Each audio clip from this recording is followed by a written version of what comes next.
Hello, Mother Funsters, and welcome to episode 18 of Chattisfying, a podcast. Today is Christmas, or it's about to be Christmas, so we are doing a Christmas Are you ruining special. the illusion? It is Christmas. Look, Merry Christmas. Merry Christmas. I've been stolen away from my family on the 25th of December 2022 to do this show. I'm totally wearing a Christmas jumper under this blanket. I am wearing a Christmas jumper because it is indeed Christmas. I got nothing for Christmas. I'm a poor boy. Nobody loves me. But it's not Christmas yet, so you don't know for sure, right? It's Christmas. Oh, right. Don't ruin it. Oh, I see. Sorry, I'm a little bit late to the show. I'm actually a little bit ill today, so do bear with me. There's a bear with you. If I'm just a little bit slow on the uptake. I mean, so many bears with me. I'm not normally the sharpest tool in the shed, but today especially, I'm just not firing on all two cylinders. We don't have the bot, so there's no bears with you today, I guess. There's no bears with me today. No, indeed. So today, as we are celebrating Christmas time, mistletoe and wine, we're going to mix it up a little bit by introducing a new segment. So our segment one today is going to be a segment that we're hoping to bring in a lot more in the new year. It's provisionally called Roundtable. I might try and give it a pithy name at some point. I think that's a pretty good name. Roundtable's pretty cool. I'm glad you like it. I mean, it's I sort like of Roundtable. evokes sort of King Arthur kind of thing, doesn't it? It does, doesn't it? Yeah. So the idea is basically each of us has brought a subject to the table today. It's quite broad. It could be anything. It could be something to do with streaming, your community. It could be like you just want to showcase a really great game that you're absolutely loving at the moment, or just anything really. You want to show off your hobby that isn't streaming. That, you know, it's quite broad. How about the nerd collection? Exactly. Yeah, so each of us will basically take it in turns to talk about what we want to talk about. We're going to see how it goes. It's quite sort of chill, really. And then we'll see where it goes. And then segment two, Suko wants to interview me, so we're going to give that a go. Hello. And then segment three, we're going to watch some of Suko's clips and do contextual chattification. So I'm really looking forward to that. I should really, because I've definitely, I've neglected my duties as a host. I should introduce our co-host today, Sukonami. Hello. I was needing to say Moon. I was like, Moon. It's me. Hello. Hello. I'm not Moon. I'm Deck. Sukonami. That's me. I hope you know Hello. me. No. I'm not as good looking. And also our other co-host today is Moonlitxshadows. Hello, Moon. Except to me, I'm like, eh. So to you, you're there. Yeah, because like on the program, we're all in different locations and we're on Chattisfying. So like when you point down, you're pointing to Sukonami. Why? So you're still calling him Moon. That's me, but not me. Oh my days! I just want to put out a little message out there for Hippo because it's Christmas and he's obviously busy being Santa Claus at the moment. He's away delivering presents. It's okay. We in our hearts we miss him, but I understand he's bringing joy to children all over the world. The hairy hippo, the hairiest. I met Hippo a couple of weeks ago face to face, and he's doing all right. He's absolute legend. If you're watching Hippo, I love you. I miss Hippo. I love him to pieces. He's a legend. Good day, mate. All right, shall we start? We should start. Yeah. Let's do. So segment one. So round table. I think being the amazing host that I am, I'll go first. Oh. I know, controversial. All right, I'm being a bad host here. You should always let your guests go first, but I'm going to go first. Nah. Selfish. Any objections? Hearsay. He objects. You can go. You can go. It's fine. I want to hear all about your news and what you're up to. Well, I want to talk about appreciating your community. All right. Okay. Because I know, right? Because I don't know. I was thinking about this recently. I actually spoke to my therapist a little bit about it, and it was quite interesting. Because I think sometimes it's easy to lose sight of like where you are, and you sort of even streamers that aren't necessarily streaming for growth, you kind of always looking forward to the horizon. You know, I want to grow, I want to, I want to do this, and all this kind of thing. You have dreams, Exactly. But and sometimes you can get sort of caught in a little bit of a mind trap, where if you're not necessarily growing, even if, again, like I say, you're not streaming for growth, it can kind of mess with you a little bit. Have you noticed? Have I noticed? Yes, deeply. Deeply. About you, or about me, about in general, or? Yeah, well, I say I'm speaking to both of you. Obviously, have you guys noticed? I've definitely been in those ruts. I've definitely been in like a space that I didn't let the person I was becoming because I was too focused on that. When it's a case of like originally it was never about that, and then you sort of it's like, oh, I'm sort of looking at that, and then you sort of become a bit more focused on that, and then you suddenly realize you're only focused on that, and you're like, what am I doing? Like, throwing it back a bit. Go back to the original roots of you're just enjoying yourself, just you wanted to do it. That's it. I think once you start to do it because there's a certain means, like God forbid people doing it for money, it's not going to happen. It's not going to happen. That or growth, that can be one that's like, well, why is this not happening? All that sort of thing, or like whatever sort of like thing you're trying to do.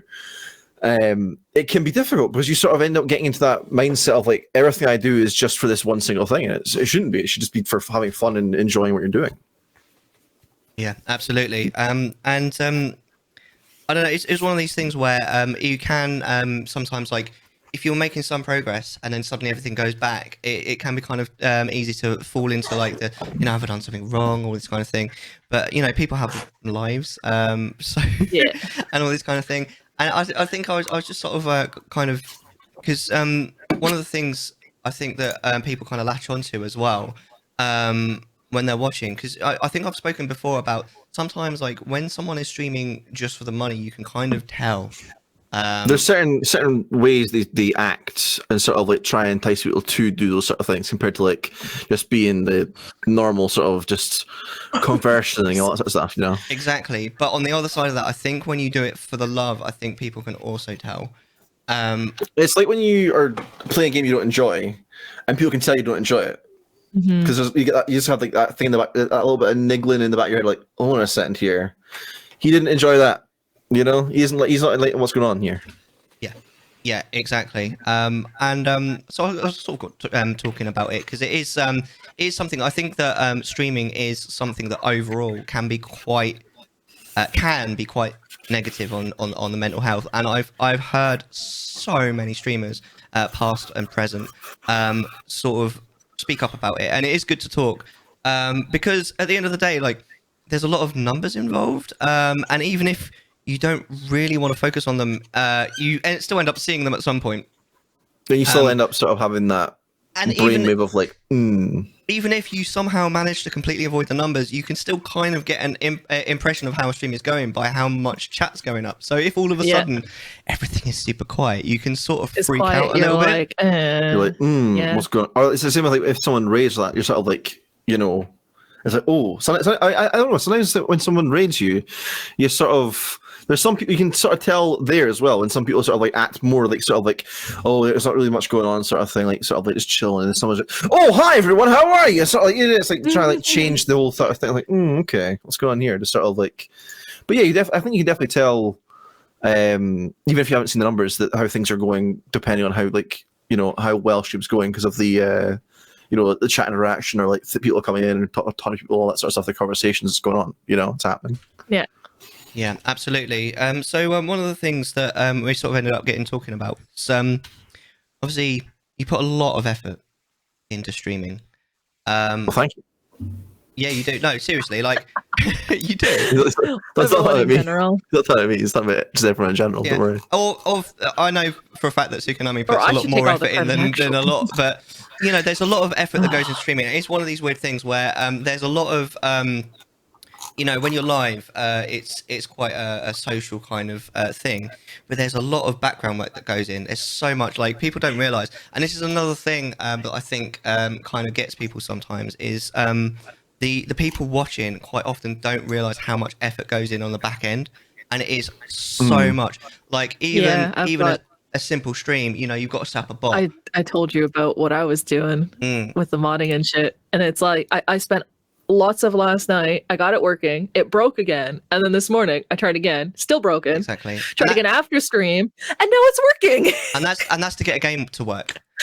You know, but there's also all the other stuff. There's all the bot stuff. You know, but then there's like the channel point redeems. There's things like the animation and all this kind of thing that that Suko was talking about just before the show.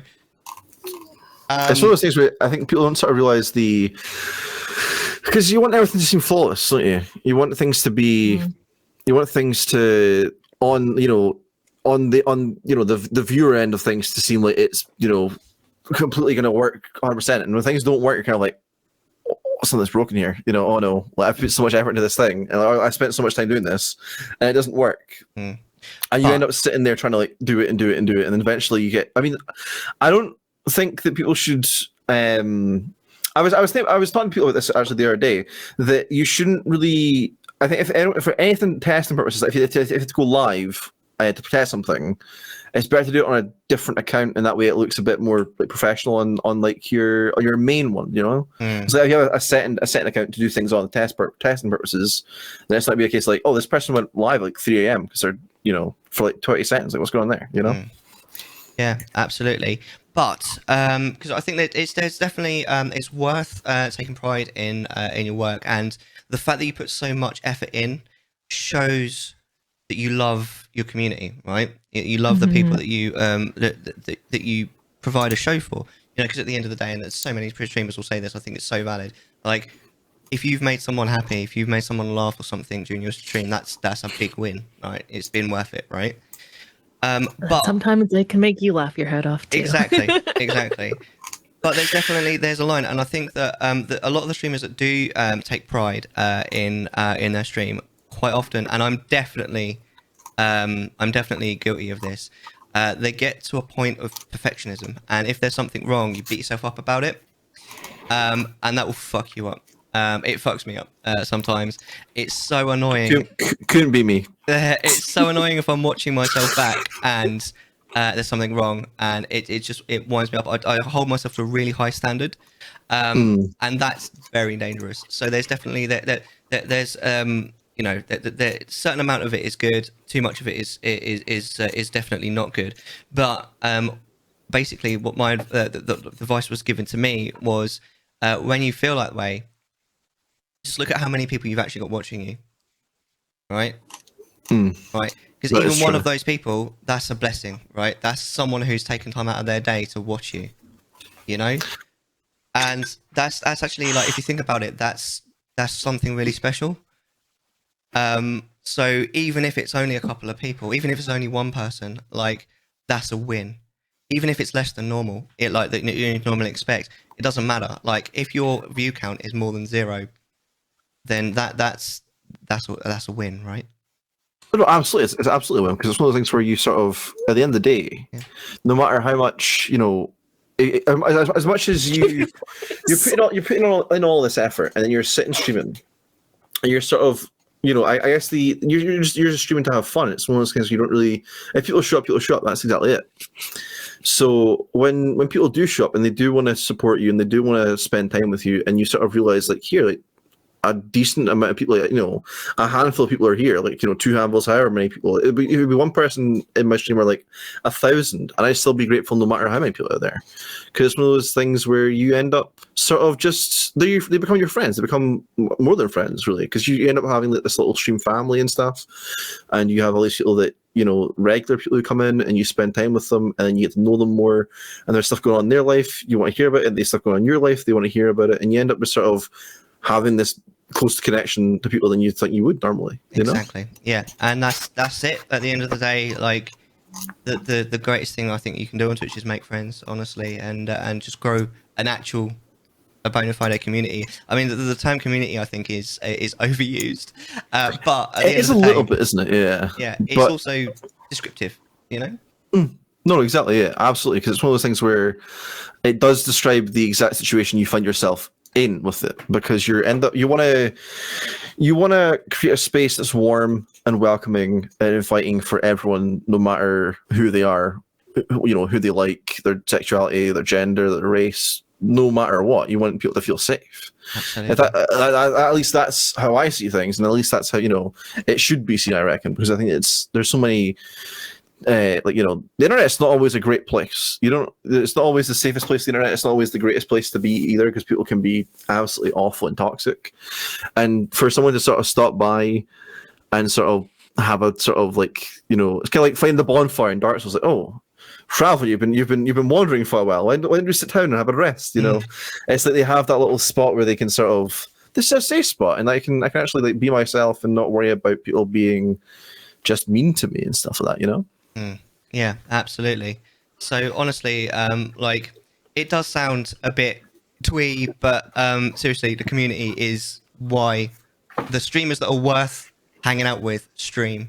And I think I've said this before, probably actually on the previous Christmas special, but thank you, everyone. Thank you, everyone. Thank you. I've obviously in my community, but also in Sukonami and Moonlitxshadows and everyone, just for giving your time to streamers and being entertained by them, allowing yourself to be entertained by them. You know what's funny? You mentioned this today because Twitch Recap came out today. Do you know who my top 2 streamers are that I've watched? No, I don't. Who's your top 2 streamers? Oh, definitely, I don't know. You two. Was it us? Yeah. And number 3 is Oninoa, who just entered chat. Hello, Oninoa. How are you? Do I know who my top 3 were? My top 3 were neither of you. Well, we only started talking recently, so I'll forgive you for that one. But next year, exactly. That's gotta show up once in a while. I showed up the other day. What are you on about? I was there. No. I gotta be on that list next year. Oh yeah, you got. Yeah, that's true. I did show up recently. I know you have. Yeah. Yeah. But no, I think it's one of those things where I like that they do this though every year. They have the little really recap because it shows you, from a viewer perspective, and obviously us being viewers as well as streamers. Anyone can be a streamer. That's the thing. But it's a case of from a viewer's perspective, it's you're getting to see all of the sort of how the streamers you enjoy watching the most. You get to see how active you've been in people's chats, that sort of stuff. The amount of messages you sent, the amount of time you've probably wasted on Twitch instead of doing work. It's not wasted though. That's kind of my point. That's exactly it. It's got the viewers and the streamers one. So I like that because last year they didn't send me one. I was like, here, where's my thing? Oh, I got both last year. Where is it? I didn't get it. And I was like, where's my thing?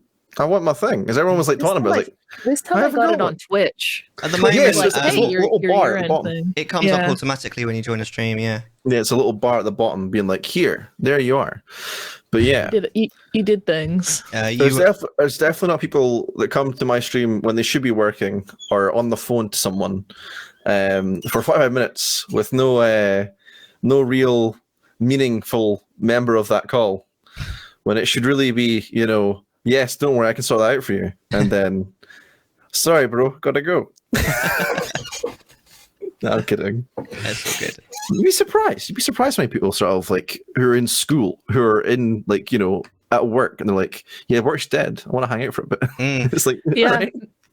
Yeah. I mean, Mellar comes into my stream when he's on, he'll just mute it or whatever when he needs to take a call. I've had people in class definitely because they've been like, yeah, chill class going on. Hi. The first time someone told me they were in class, I was like, teacher, what? He's on Twitch.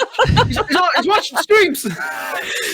Sometimes it's free time or yeah, it's a fair point. Yeah, it's a fair point. As long as they aren't ignoring the teacher for me, don't do that, please. I think if they start ignoring the teacher for me, I'll start pulling out a spreadsheet and start teaching the actual class. What you doing? Physics? So what class are you in? I did 2 weeks of physics. I can do this. Sex ed from Sukonami. What's pi? My sex ed teacher made us watch Mean Girls 4 times, and that was it. That was the entirety of sex ed. What's that? Don't answer. That doesn't matter. There you are. It doesn't matter. What? And do you know what I learned from sex ed from watching Mean Girls? There's a direct quote from the coach who teaches sex ed in Mean Girls, which is, "Don't have sex, or you'll have kids and you'll die." And that's it. That was his entire. I've got a kid. Does that mean I'm going to die? I mean, I suppose we're all going to die. We're dead. Yeah, that's what I'm saying. The real question is, do you feel alive inside? He's dead. Got him. It's like Always.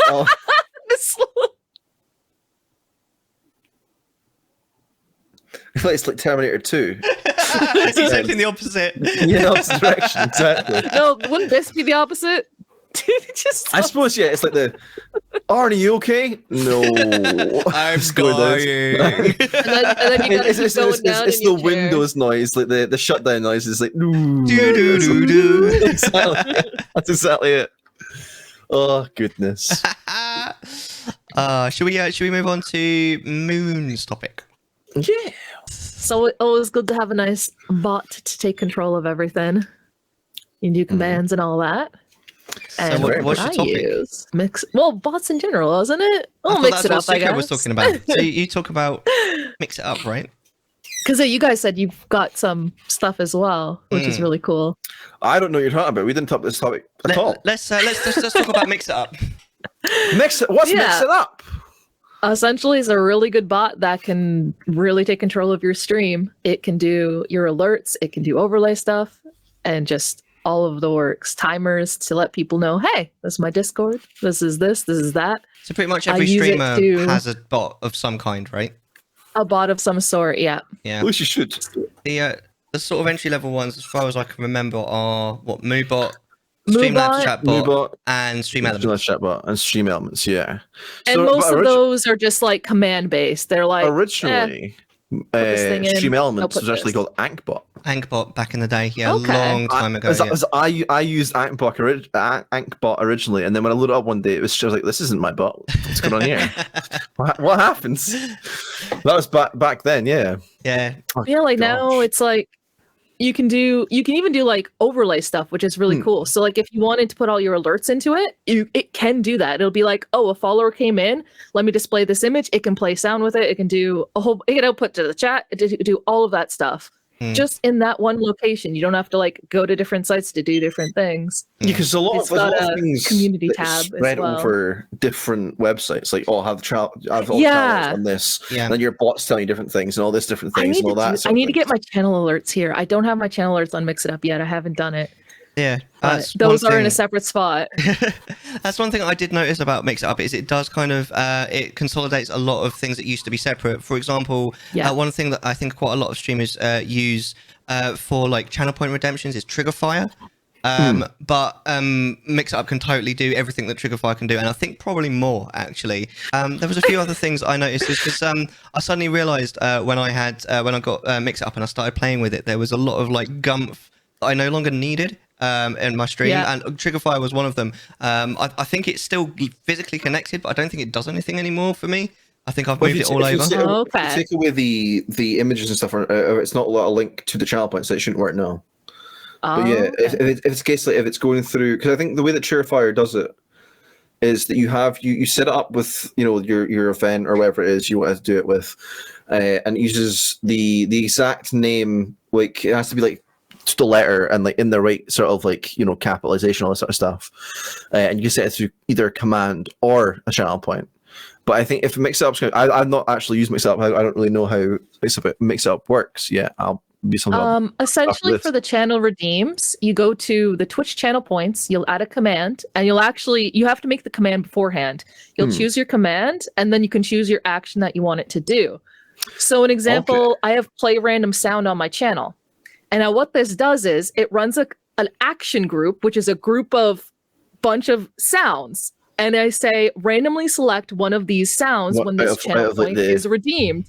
And so you redeem it and it'll choose one of those sounds like that. And it's like, boom, random sound. That was easy. That springs to mind quite a few interesting ideas though that I've got now. Yeah. Another one I did was a wheel. I haven't used it much yet. I just made it for Pokemon. And essentially there's like 3 different action groups running it, and it goes through some random text that'll show like some of the options that are on the wheel. And then after the sound stops, it'll end on one. And when it ends on that one, TTS plays. It does an output to the chat, which does some random numbers sometimes as well. Like kill Pokemon 3 in the party or something like that. And it randomly generates as well. Yeah. It can do counters and all that as well. But yeah, like all that stuff is done in one program, and it just displays on my OBS. It's wicked. Just for reference, TTS is text to speech. For anyone who doesn't know that, I've actually been playing with something recently, and I'm sort of gradually sort of building it up. But I've been trying to make basically my bot Karagor sort of look somewhat like a real person, just to mess with people basically, but also kind of to encourage people to use the commands.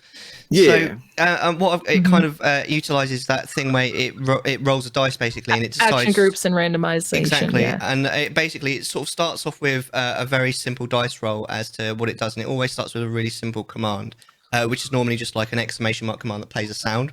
But it then rolls another dice, and it decides which timer it's going to activate, and that timer will then do something else. And at the moment, I think I've only got it's either 2 or 3 levels, but I'm planning to expand it until it becomes a little bit more complicated. And then it's all kind of set up to try and make it so that it's relatively random, but it also it'll look like someone's actually. It'll look like someone's actually there. Yeah, that's the idea. But also. That's pretty funky, Phil. Yeah, with one thing, I don't know if you could ever make it work because there's a lot of and/ors and stuff. And like, I'm wondering if you could almost make the bot dad joke people.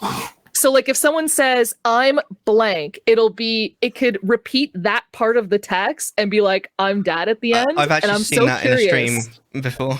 I think that's Buttspot, isn't it? It does that? No, well, Buttspot does do that, but I've seen someone with something that did exactly that attached to their stream elements bot. Okay. Yeah, literally exactly what you're talking about, Moon. It would replace it. I'm pretty sure I'm excited to do it too. It's such a you thing. It'd be so funny because he does it all the time. So if my bot did it and he couldn't beat the bot to it, he'd be like, "No, you took my power." He's powerless when we take his powers away. You can make essentially what you could do is you make a command called "I'm" and make it auto include the exclamation point, and then tell it take that person's message. And then just take the I'm dad at the end of it. Yeah. And you could just dad joke everybody with your bot. You're powerless without your dad jokes, aren't you, Mellar? I mean, I literally have we both have a dad joke command. Like you do dad joke. You've got and to really outputs it. There's also like a community section, which you can just add commands that other people have pre-made, which is really cool. That's super It's also how I learned how to do some stuff, actually. Yeah, and a really good Discord community to ask questions. It does as many counters as you want. I know some bots are limited to 1 counter. You can have 1 counter. So you do like a death counter, and that's it. But this, you can have 20 counters. You have as many as you want. It does timers. It does everything. Yeah. Is there quotes on this bot? Yep. That's what it says. Sorry, what did you ask? Quotes on it. Oh, quotes. Yes, it does have built-in quotes. And you can make it so it text to speech when someone redeems to so exclamation mark quote, and it will pick a random one and it will text to speech. Even better. It used to text to speech when you added them, but for some reason it broke for both of us, and neither of us. You're selling me very hardly on this bot. Yeah, honestly, I'm glad. That was the whole point. I'm just kind of looking through and seeing. I know another thing a lot of people like. There's unique commands that only certain people can do. Yeah. Yes, you have entrance commands as well. That's all set up through this as well. Yeah. It keeps track of your hours as well. There's a certain way you can do it. At least I had it set up on the so I've been moving in bots myself, and I'm actually on DistributeBot, which is quite a powerful little gadget, itself, where you're able to animate, sort of like automate things. Using a little bit more sort of technical coding stuff, where it's like you're doing certain actions, taking this from that and taking that sort of stuff. And I've managed to automate certain child point redeems that if someone activates something, I'll automatically go find this thing, do it, and then I'll activate it on stream, and it keeps it sort of more, flawless, and sort of like instead of me being like, oh yeah, let me activate this reward, let me click this button real quick. I got to that point now where I've got it automated, so it'll do a keyboard press. It'll sort of register itself as a keyboard. It'll register a keyboard press without me having to press anything. So it's like, so it needs to press, I don't know, key 7. Instead of me pressing key 7, it'll register. Yeah, it can do that as well. It's done. Yeah. Mixitup has a keyboard input. I actually use that for VTube Studio because VTube Studio has hotkeys, and essentially I can run it by just telling my keyboard to hit 2 without me actually doing it, kind of thing. No, so it does all that as well. I was hanging out in a stream the other day, and someone was talking about bots, and they said that, what was the one that you mentioned again? StreamerBot. StreamerBot is like mixitup plus like for pros, whereas mixitup is a lot more.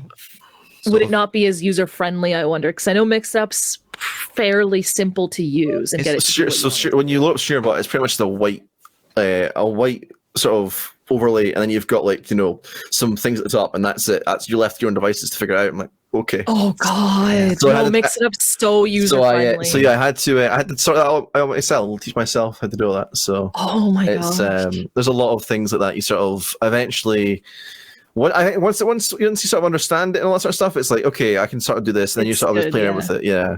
But I had a problem where a newest version came out, and I couldn't get it to like open. It was like it was saying it's open on my desktop, like where it's not open anywhere. Like I tried to like Taskmaster. Oh my god! Task, okay, just close it and sort of reopen it, but it wouldn't show up anywhere. So I uninstalled it and reinstalled it, and I lost everything. So I had to do it all again. And let me tell you, I was fine, like 6 months ago when I did it, first of all, and when I had to redo it now, I was like, I have to reteach myself how to do all this again. Oh man, that's so. No. This time I exported a copy just in case. Just in case, that's a good idea. I mean, do you have more than one screen?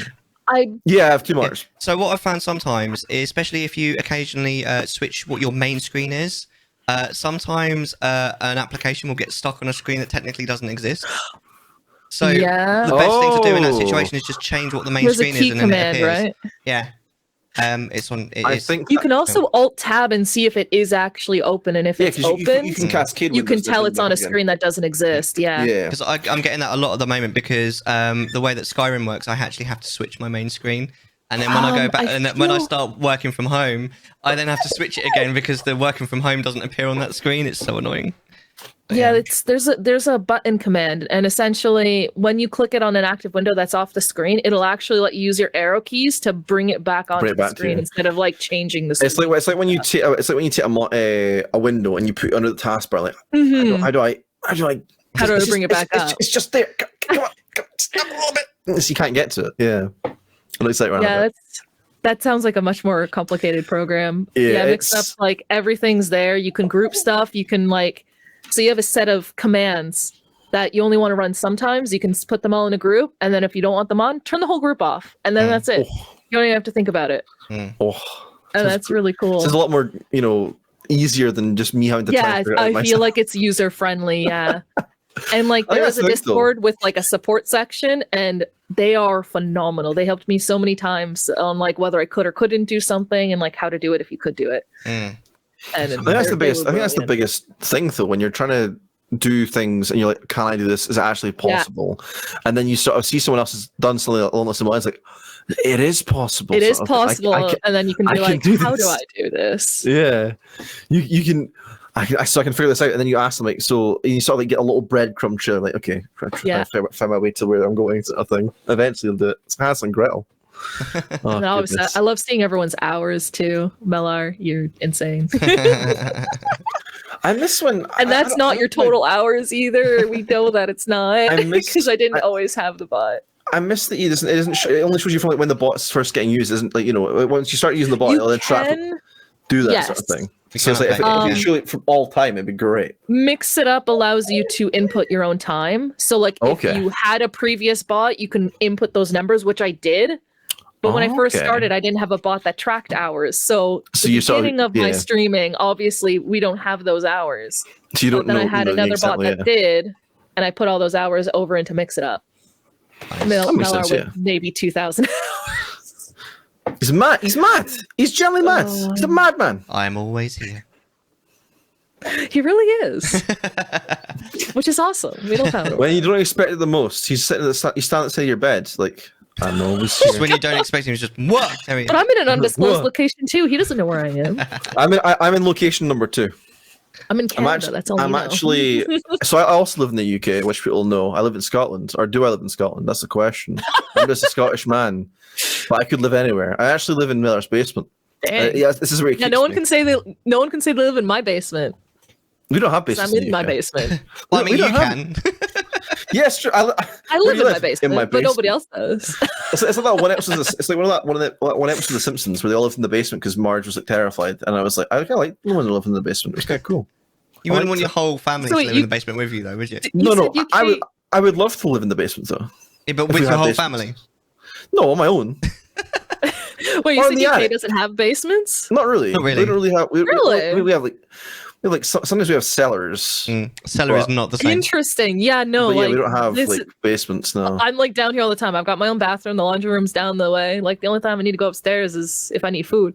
I even have a mini fridge beside me. We're lucky to have one bathroom in our house. Never mind, one in the basement. We don't have a basement. Three. Yeah, most of the time the bathroom's out in the backyard. You have to walk outside of the cold. It's true. That sounds like my cottage. The bathroom. We have an outhouse and a bathroom. It's an outhouse right beside the bomb shelter, and that's where it is. Then the bottom of the garden, you have to like walk maybe 3 miles.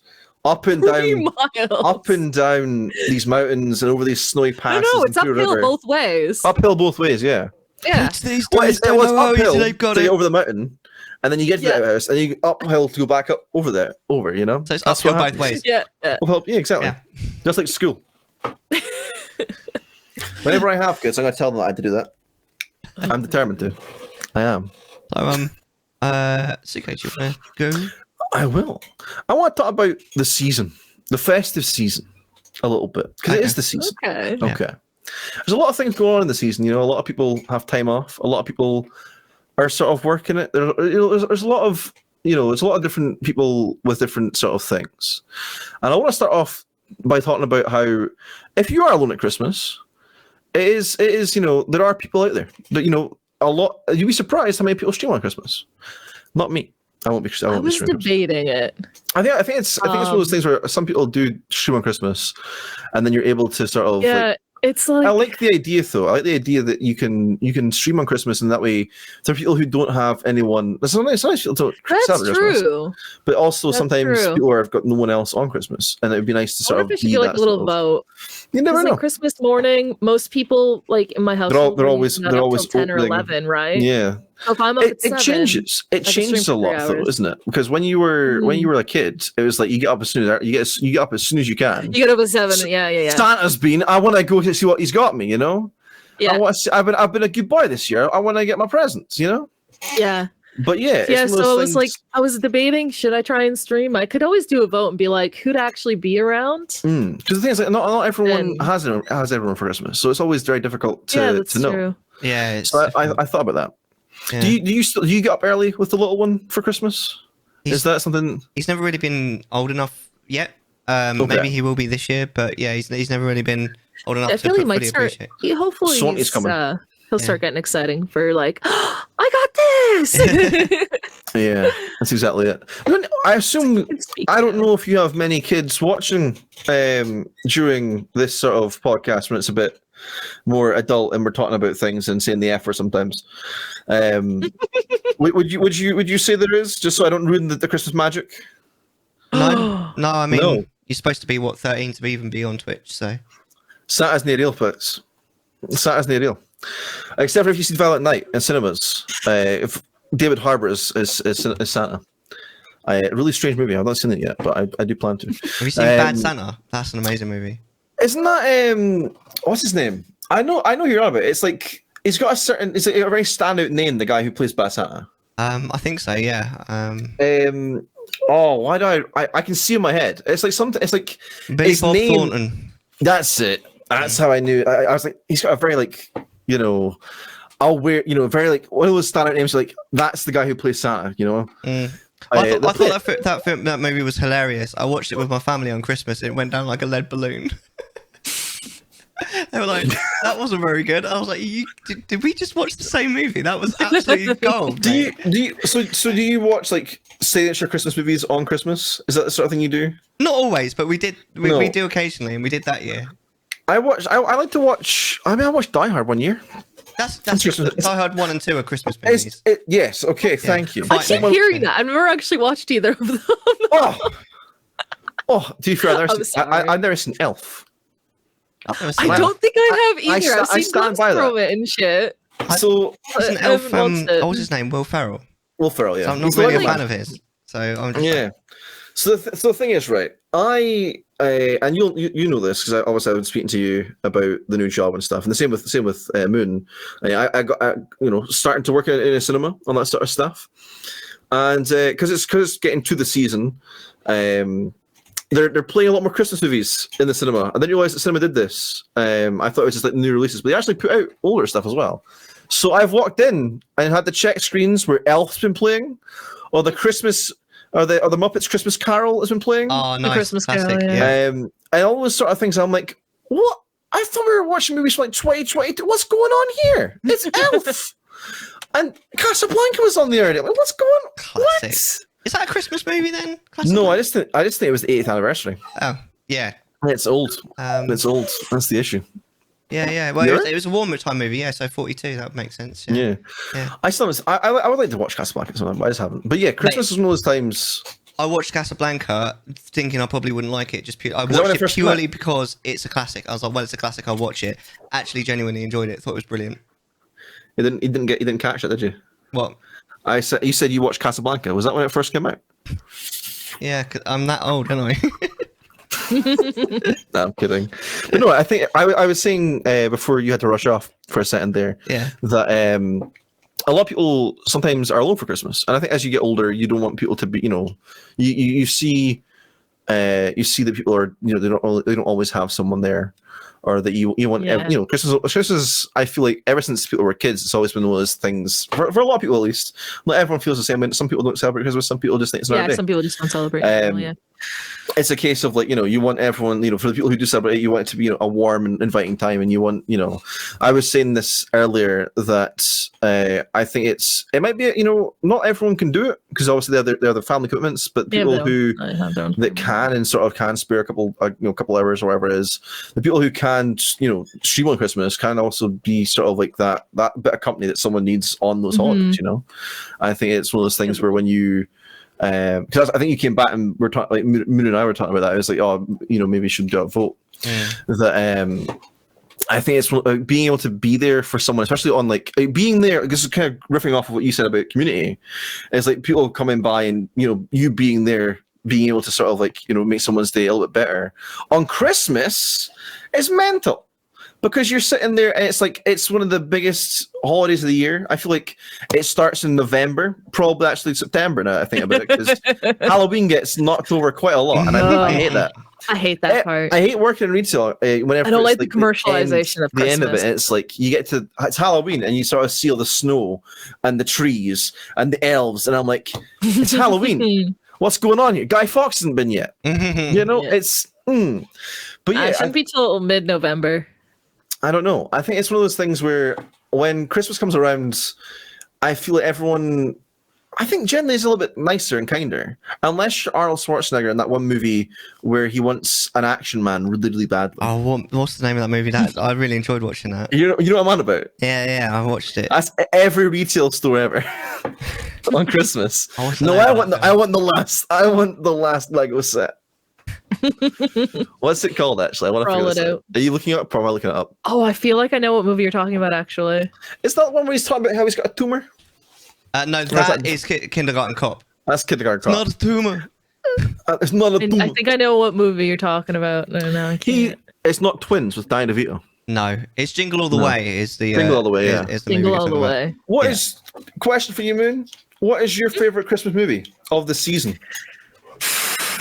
Gosh, I've always really watched Jack Frost since I was a kid, so I really like that one, and then the Home Alones. We always watch those at Christmas time. not the horror movie Jack Frost though, because there's a horror Jack Frost too. I don't know if I've ever seen either. There are two Jack Frosts. They are very different movies. You can imagine it's like you're sitting with little Timmy. Oh, we're gonna watch Jack Frost today. We're gonna watch Jack Frost, and it's like. And then all of a sudden, it's like scary snowmen like murdering people or something. Terrifying. And it's like, I'd be absolutely terrified by it. There's two movies called. Sorry, go on. I've seen people making a joke. Used to in Blockbuster switch the two Jack Frost DVDs and watch people flip the shit out. Oh no! That's so funny because there's two The Mummy movies that came out really quite soon. One of them was like a 12, which is the one that everyone knows with Brendan Fraser. The Brendan Fraser one. Another one that came out about the same time, which wasn't as popular, that was a 15, that was actually like a balls out horror movie. Hey, you don't want to get those mixed up. I think I grew up with the Brendan Fraser mummy movies. Yeah. I watched them a lot as a kid, and I was like, that's pretty good. I feel like my childhood with that sort of stuff was like pretty good. Yeah.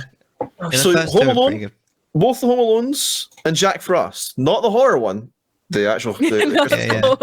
Mellar, what's your Christmas movie of choice? What do you enjoy this season? Well, as we've just reiterated the fact that Die Hard 1 is a Christmas movie, it'd have to be that. But failing that, I actually think Bad Santa is so funny. I love that movie. If Hans Gruber does not fall off the Nakatomi Plaza, it's not Christmas. I agree. You know the classic piece of trivia that like everyone knows about that. Like the look of shock. How he was dropped. Yeah, the look of shock in his face is real because they like, we're going to drop you on 3, 1, and then they dropped him. Yeah, and apparently he was pissed as well. I love Alan Rickman. What a great man. Yeah, agreed. Rest in peace. He is. He sadly passed away. So Bad Santa, and then you've got. So okay, what about for the little ones? What if you had to go through a Christmas movie? Little ones. I don't want to go for the Grinch. I love the Grinch. Never said no to the Grinch. Which one? There's only one. We don't talk about the other one. There's only one. Jim Carrey, and is covered in. Oh no, there's like that 30-minute one. There's only one. There's only one. There's only. Don't forget the one. Forget that. It's not. Oh, Dr. Seuss one. I don't think it's that one. There's another one. It's just a 30-minute. It was the original. It's the one that's Christmas. Like it plays. It's only half an hour. It's the one that short. Plays. You're a mean one. Yes. That one. Yeah. I remember. Yes. Yeah. I used to watch that one a lot. I watched the one with Jim Carrey a lot. Yeah. And like the immersion was broken when he was like on an interview. And he's like, "Oh, I used to just smoke heavily and like listen to the Bee Gees to get through it."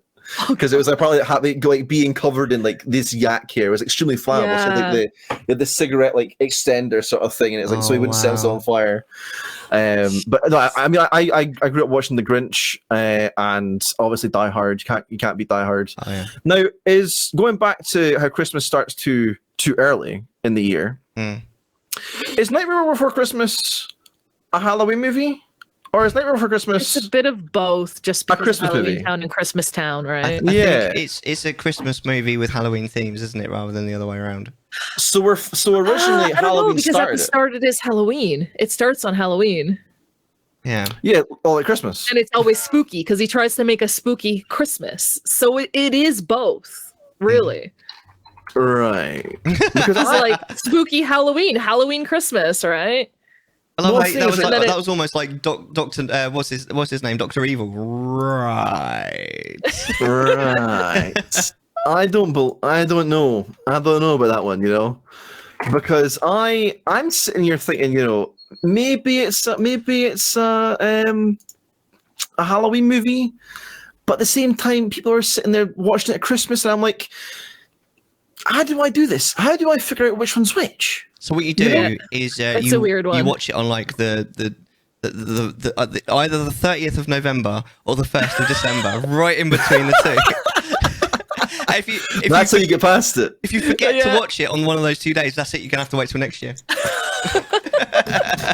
Fun fact: I've never seen that movie. That's why I don't know when to watch it. I've never watched it all the way through. I've watched bits of it, and I've got a really good friend of mine that's like, "You have to watch this movie, Mellar." And I've never got around to it. There's so many movies that I end up avoiding movies because people do that. They're like, "Oh, you should watch this." I'm like, "No." Overhype, yeah. Just because you tell me to. And there's The Lion King because of that reason. I won't. If you tell me to watch The Lion King, I'm not gonna. That's an extra year. I will not watch it for. That's fair. Here we are. So if I say don't watch Lion King movie live action, just please listen to that. Don't do the opposite. This is Halloween. That's one of the only things I know. Halloween. I think what was an anthology, wasn't it? Is it not like a whole thing that it's actually an anthology movie where The Nightmare Before Christmas is actually part of The Corpse Brides? Like it's like future, past, and present, and with like Frank and Winnie as well. Yes. Like it's this, I don't know if it's a committed thing or if it's a fan theory. One thing I actually don't know. So, I think because the characters are pretty like the style of the movies are obviously. Yeah, they're very similar. Tim Burton. But yeah, I don't know if that is a fan theory or an actual thing. I actually can't remember. Because I have heard that theory. I think the best part of Christmas, and forbid me for saying this because I know a lot of people won't agree, was when they did the Doctor Who Christmas specials. I missed them. They don't do them anymore. Do they not do them anymore? No, they stopped. They stopped after like the fifth. It's probably about the time that I stopped caring. To be fair. Yeah. Now that I think about it, yes. I think the 12th Doctor they stopped doing it, but I'll probably bring it back. And I'm very excited to watch Doctor Who on Christmas again. It was always a thing. It was always everyone got in the telly. 7 o'clock, BBC One. Not a response for that. 7 o'clock on Christmas. Mellar, Mellar's 21. Maybe he'll play, a movie. I don't know. You can expect that sort of thing. He's a lovely man. That's what. He's fun for all the family. You should watch it at Christmas. You're welcome. Debate. All right. Well, shall we move on to segment 2 then? Yeah, go for it. All right. Well, we've the exciting stuff. We've decided that as it's Christmas, it is Christmas, right? It's Christmas. It's Halloween. This is Halloween. Don't listen to anyone in chat or this is Halloween. This is Halloween. So Halloween. Wrong song. We're you guys are going to interview me in the same way that we would normally interview a guest if we had one. I have loads of practice. All right. Well, I'm gonna sit back then.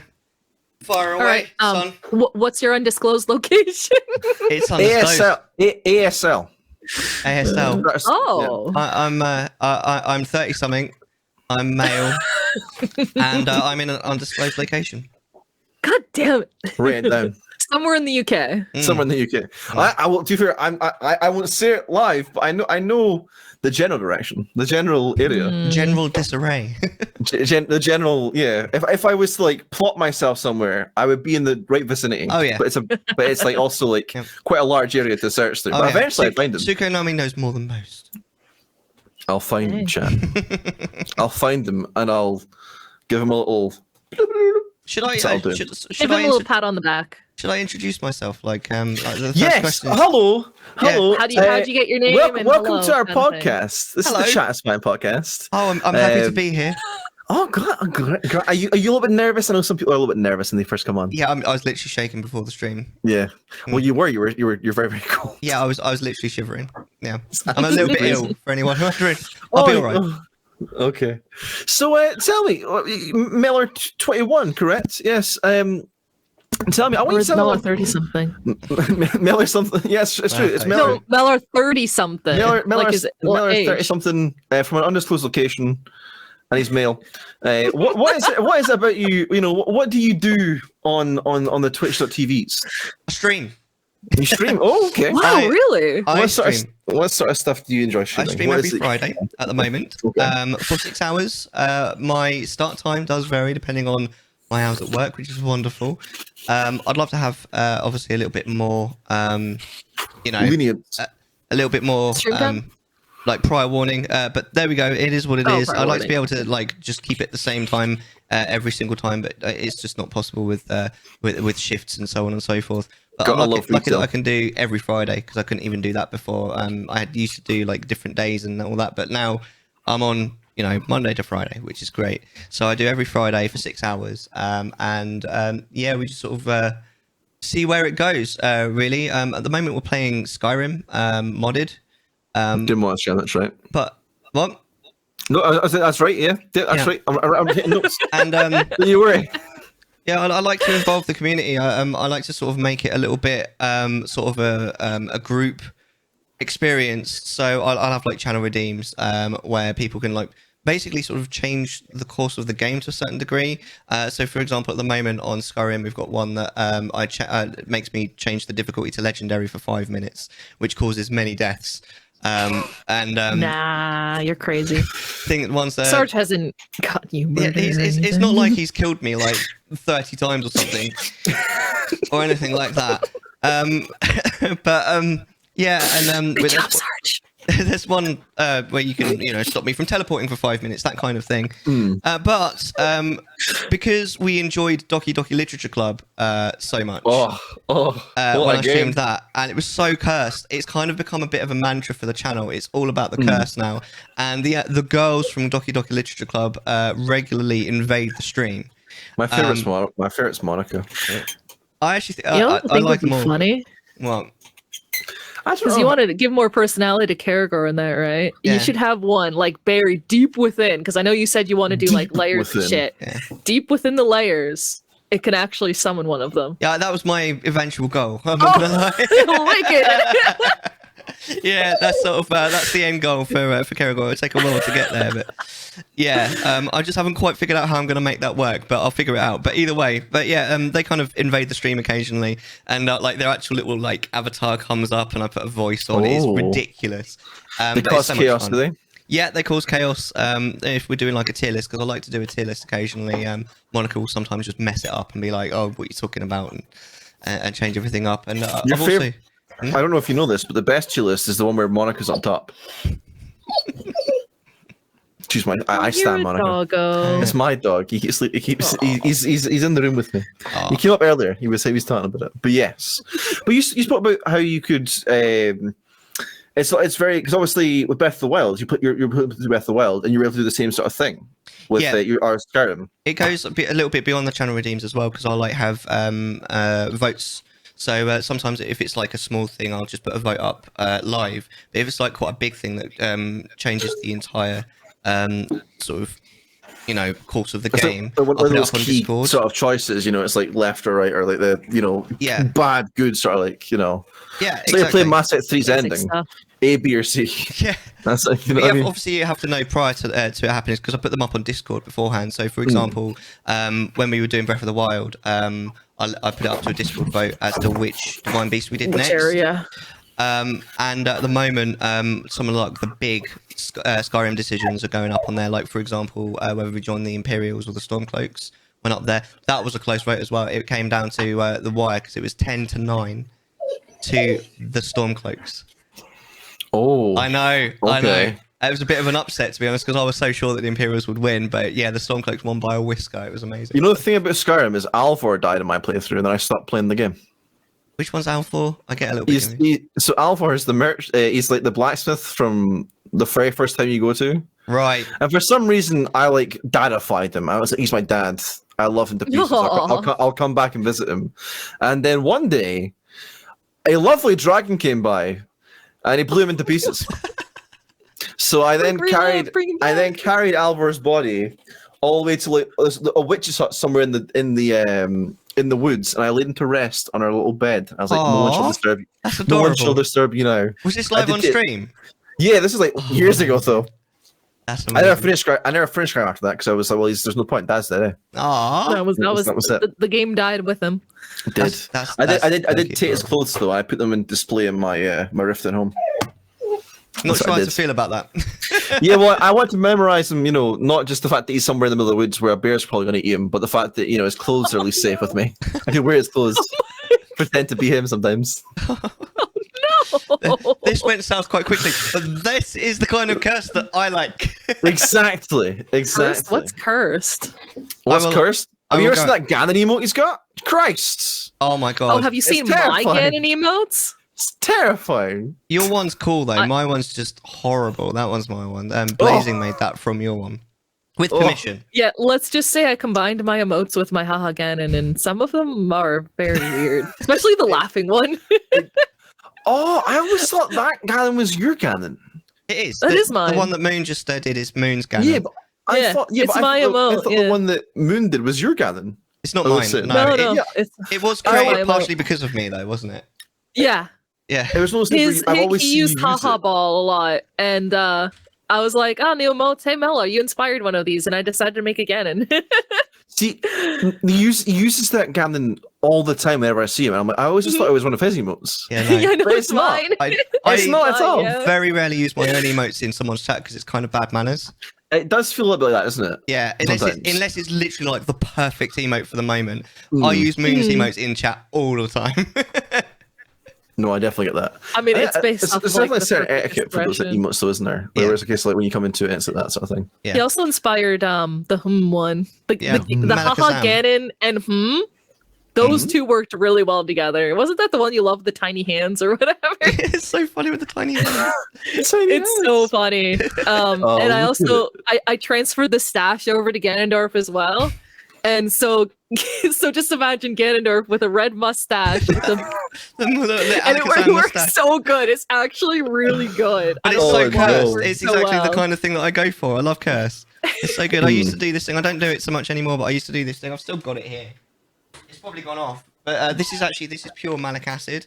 If I got this is the stuff that makes sweets sour.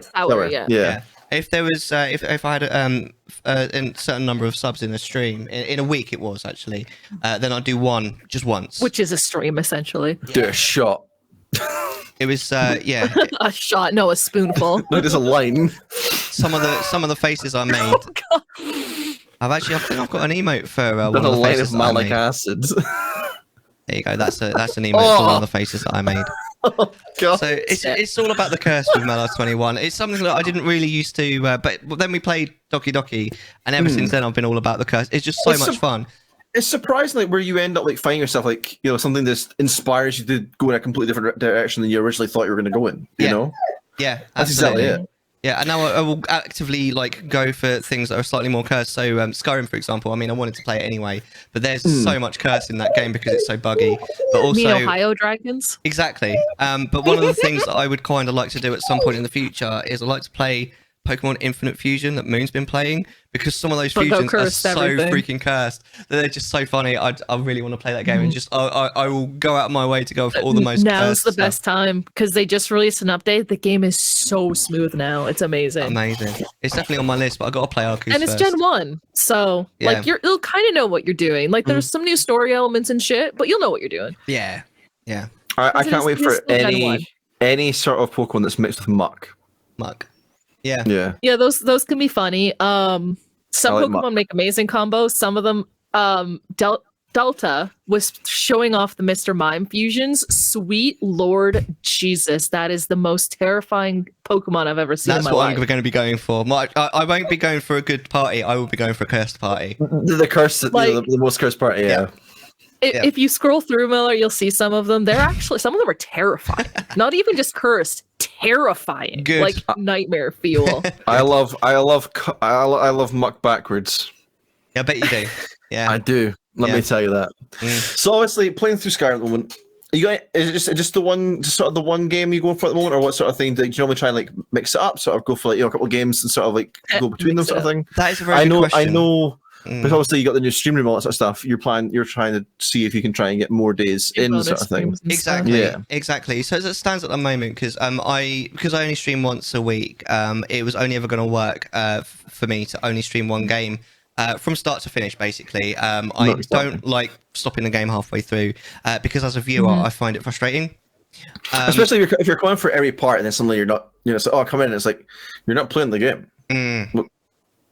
What, did I miss something? It's like, no, we're just playing something else. Like, I mean, obviously, if the game fully just isn't working, I will stop. And I did that with Borderlands 2 because it just wasn't working for me. And I just got to the point where I was like, forget this. Done it. Yeah. Like I have multiple games going, but they're always like on set days, so people like know when to expect more. Yeah. Some say Mellar thinks that Borderlands 2 is the water world of games. I wonder who says that. I mean, I know you liked it when you played it multiplayer, and you just said that. It's a great multiplayer game, and I like playing a single player as well. But Mellar just absolutely despises it. It's just not it's not balanced for single player. To be honest with you, I found it quite frustrating, and it just didn't really work properly. And it kind of wastes your time a lot. There's a lot of walk. Like you complete a quest, and you got to walk back. I was just like, I'm done with this, to be honest. But generally, I will start a game and I will finish it. But as you alluded to, Deck, I am planning on streaming a little bit more. It's something I originally planned to do as soon as I got into the new stream room. It didn't quite work out the way that I was expecting to. I've been a lot more busy in my real life than I thought I was going to be. Got quite an important project going. Once that's finished, I should have some more time, especially as T is going to be going to bed earlier. So I'm hoping for a little bit more time, and that's when a second game is going to come in, and I'm going to start hopefully Pokemon Arceus. Ooh, Legend Arceus, yeah. Yeah. That's an exciting one. Yeah, I'm going to play that, and then after that, maybe something like Infinite Fusion or something. But I want to. I like seeing what the community wants me to do as well. But like, well, you always put out a vote, so it's a case like it's always a nice sort of thing. I think that when you do have like a main sort of like, if you got a couple of days, like so. obviously, some people do it differently, some people do it different way, all these sort of things. I personally found it, if I had like, a block of maybe 2 or 3 days, and then I'm not going to stream for a couple of days, and I've got one more day that I can stream, I'd like maybe a main game for a couple of those, and then the other one that I'm not, that it's not going to be it's its own, or a later time, or a different time. It'll just be a side game sort of thing. And it keeps things a little bit better for people that are like, normally I come in and you say you're starting at 6, because obviously you're normally starting later in the day. It's like, say you're starting like 6, 7 o'clock, 8 o'clock at night, and it's like, okay, I come in for Skyrim, and then you're doing like Tuesday at like from 2 p.m. to something like that, and it's like, this isn't Skyrim. This is like some, it's like, I'd be expecting you to be at 6 o'clock for Skyrim sort of thing, but it's not Skyrim. It's going to be a different game. So that's how I sort of try and keep things a bit different, I think it's also kind of important to try and keep things somewhat simple as well, and just to be consistent, because that's kind of what I've really been going for with the fact that I do 6 hours every Friday. It's been going really well, by the way, may I say. Yeah. I enjoy hanging out and sort of like, I'm always, because obviously you start later on in the day, so it's like, or later on at night, so it's like, he goes usually later for me. Yeah, it's always later at night. It's just case like, usually miss the end. I'll do what I'm doing, and then it's case like I'm sort of relaxing and sort of winding down for the evening. It's like, Mellar's on. Oh, this is some good prime content right there for it. That's exactly it. A lot of times I'm usually gaming and watching him. That's why like sometimes I don't talk a lot, is because I'm like doing my own thing on the second It's one of those things where it's like lurkers are fantastic when it comes to like, it's like you should never like, I hate the idea of like calling people out if they're busy up doing something else. Oh, you should never call out lurkers. No, exactly. Exactly it. Yeah, I remember when you first got Mix It Up and it just started calling everyone out. When I first installed Mix It Up, I went live and it just called out all the lurkers in like a big list. It was like boom, boom, boom, boom, boom, boom, because he didn't realize it was on. Stop! It was so embarrassing for me, and I didn't know it was a thing that was enabled or something. I think I literally just turned the bot off and went back to the old bot at that point. I was like, I was like, I'm so sorry, everyone. I'm not having this. Yeah, I know. I figured it out because it was. It was an easy, like it's a simple, just click it off and it won't do it. Yeah. But yeah, it's one thing you got to make sure to click off. If it is, they might have changed it now how it works, but for some reason that setting was on by default. Yeah. I'm hoping it's not now. Why would you? I don't know. I don't know. But essentially, it was anyone enters chat, their name pops up. Yeah. Oh, it's like those people that have the things that like go on the bottom of the screen. I was just about to say that stream avatars. Yeah, I've seen a few streamers with that where it puts your name up on screen as soon as you join, and like it's fine to have the Pokemon appear as soon as you join, but your name. And I've actually I've fully dipped on streamers before who have had that. Like there was one particular guy, I won't obviously say his name, but he had it up on there, and I was like, "You do know this calls out your lurkers?" And he was like, "Yep," and I was like, "Okay, bye."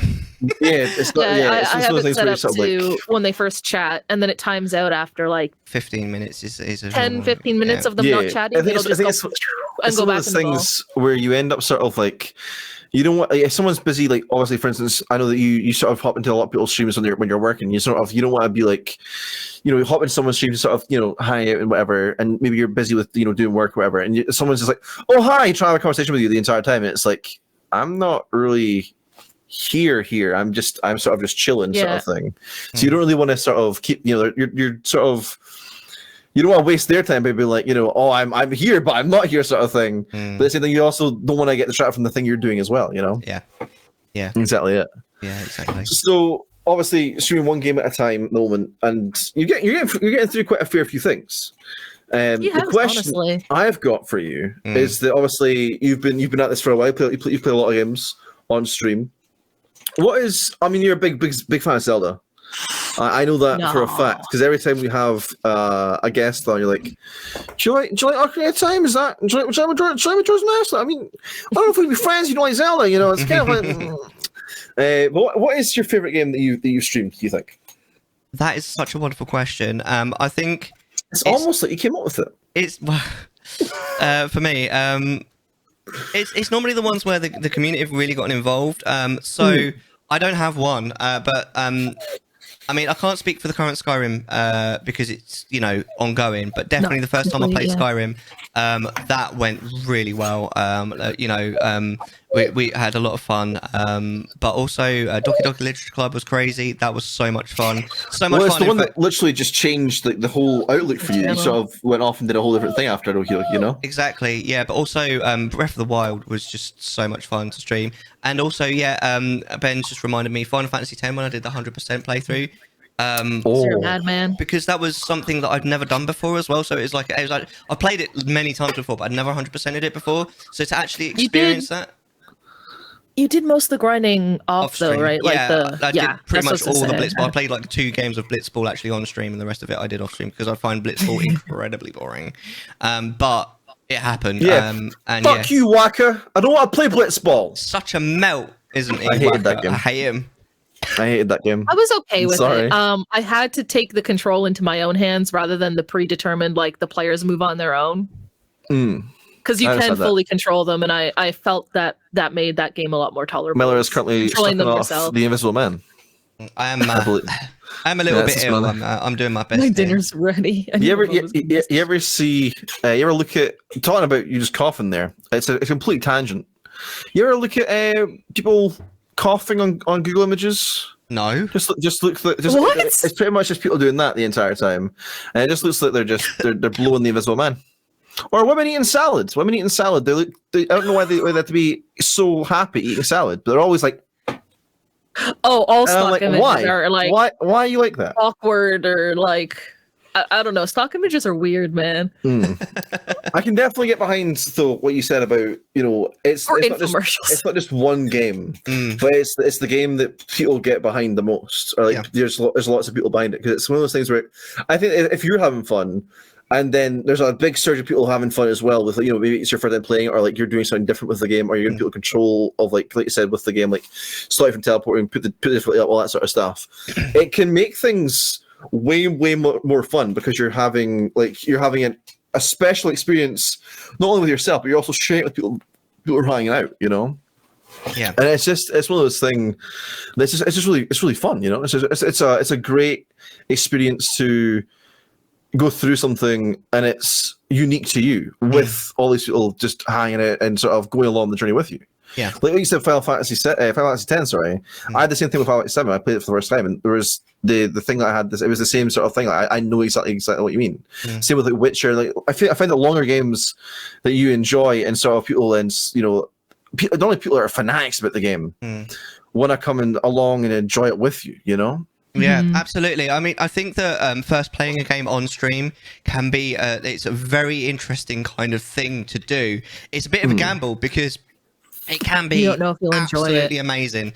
And it's very much down to the community as well. Like, it can be absolutely amazing. Like, I'm so happy that I first played Skyrim on stream. Like, it just worked really well. Like, the whole thing, like, the community worked out really well, like in that they would only backseat if I asked them to, and all this kind of thing. And it just like I was so at the end of it, I was so happy and I felt so blessed that I decided to first play that on stream.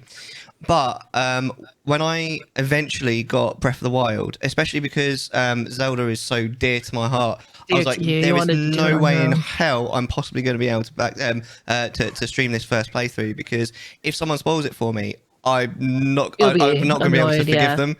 You're not going to recover. Exactly. Yeah. I've played. What have I played now on stream for the first time? I've did Skyward Sword, did Twilight Princess. I'm doing Wind Waker. Yeah. And I've gone through all those. Those have all been basically first. Well, Twilight Princess was half and half, but like they've all been first playthroughs. I think when you're first playing a game, it does help if a mod knows the game really well as well. That can be really, really useful. Yeah, knowing and power, like several people have come in and just been like helping me out once I ask, which is good too, that not many people have come in and just started saying shit and be like, do this. It's not just that as well, because obviously if you know the game really well, you also know when someone's spoiling it and when they're not.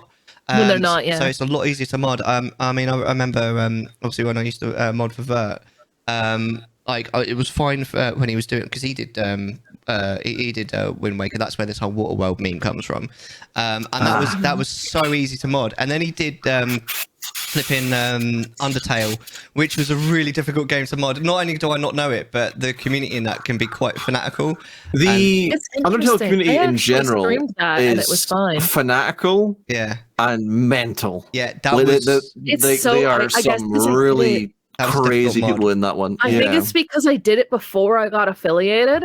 Like there's like 1 or 2 clips from Undertale that. hasn't always been crazy on Twitch though, because we were talking to Lord Thulu a couple of I think it was like episode 3.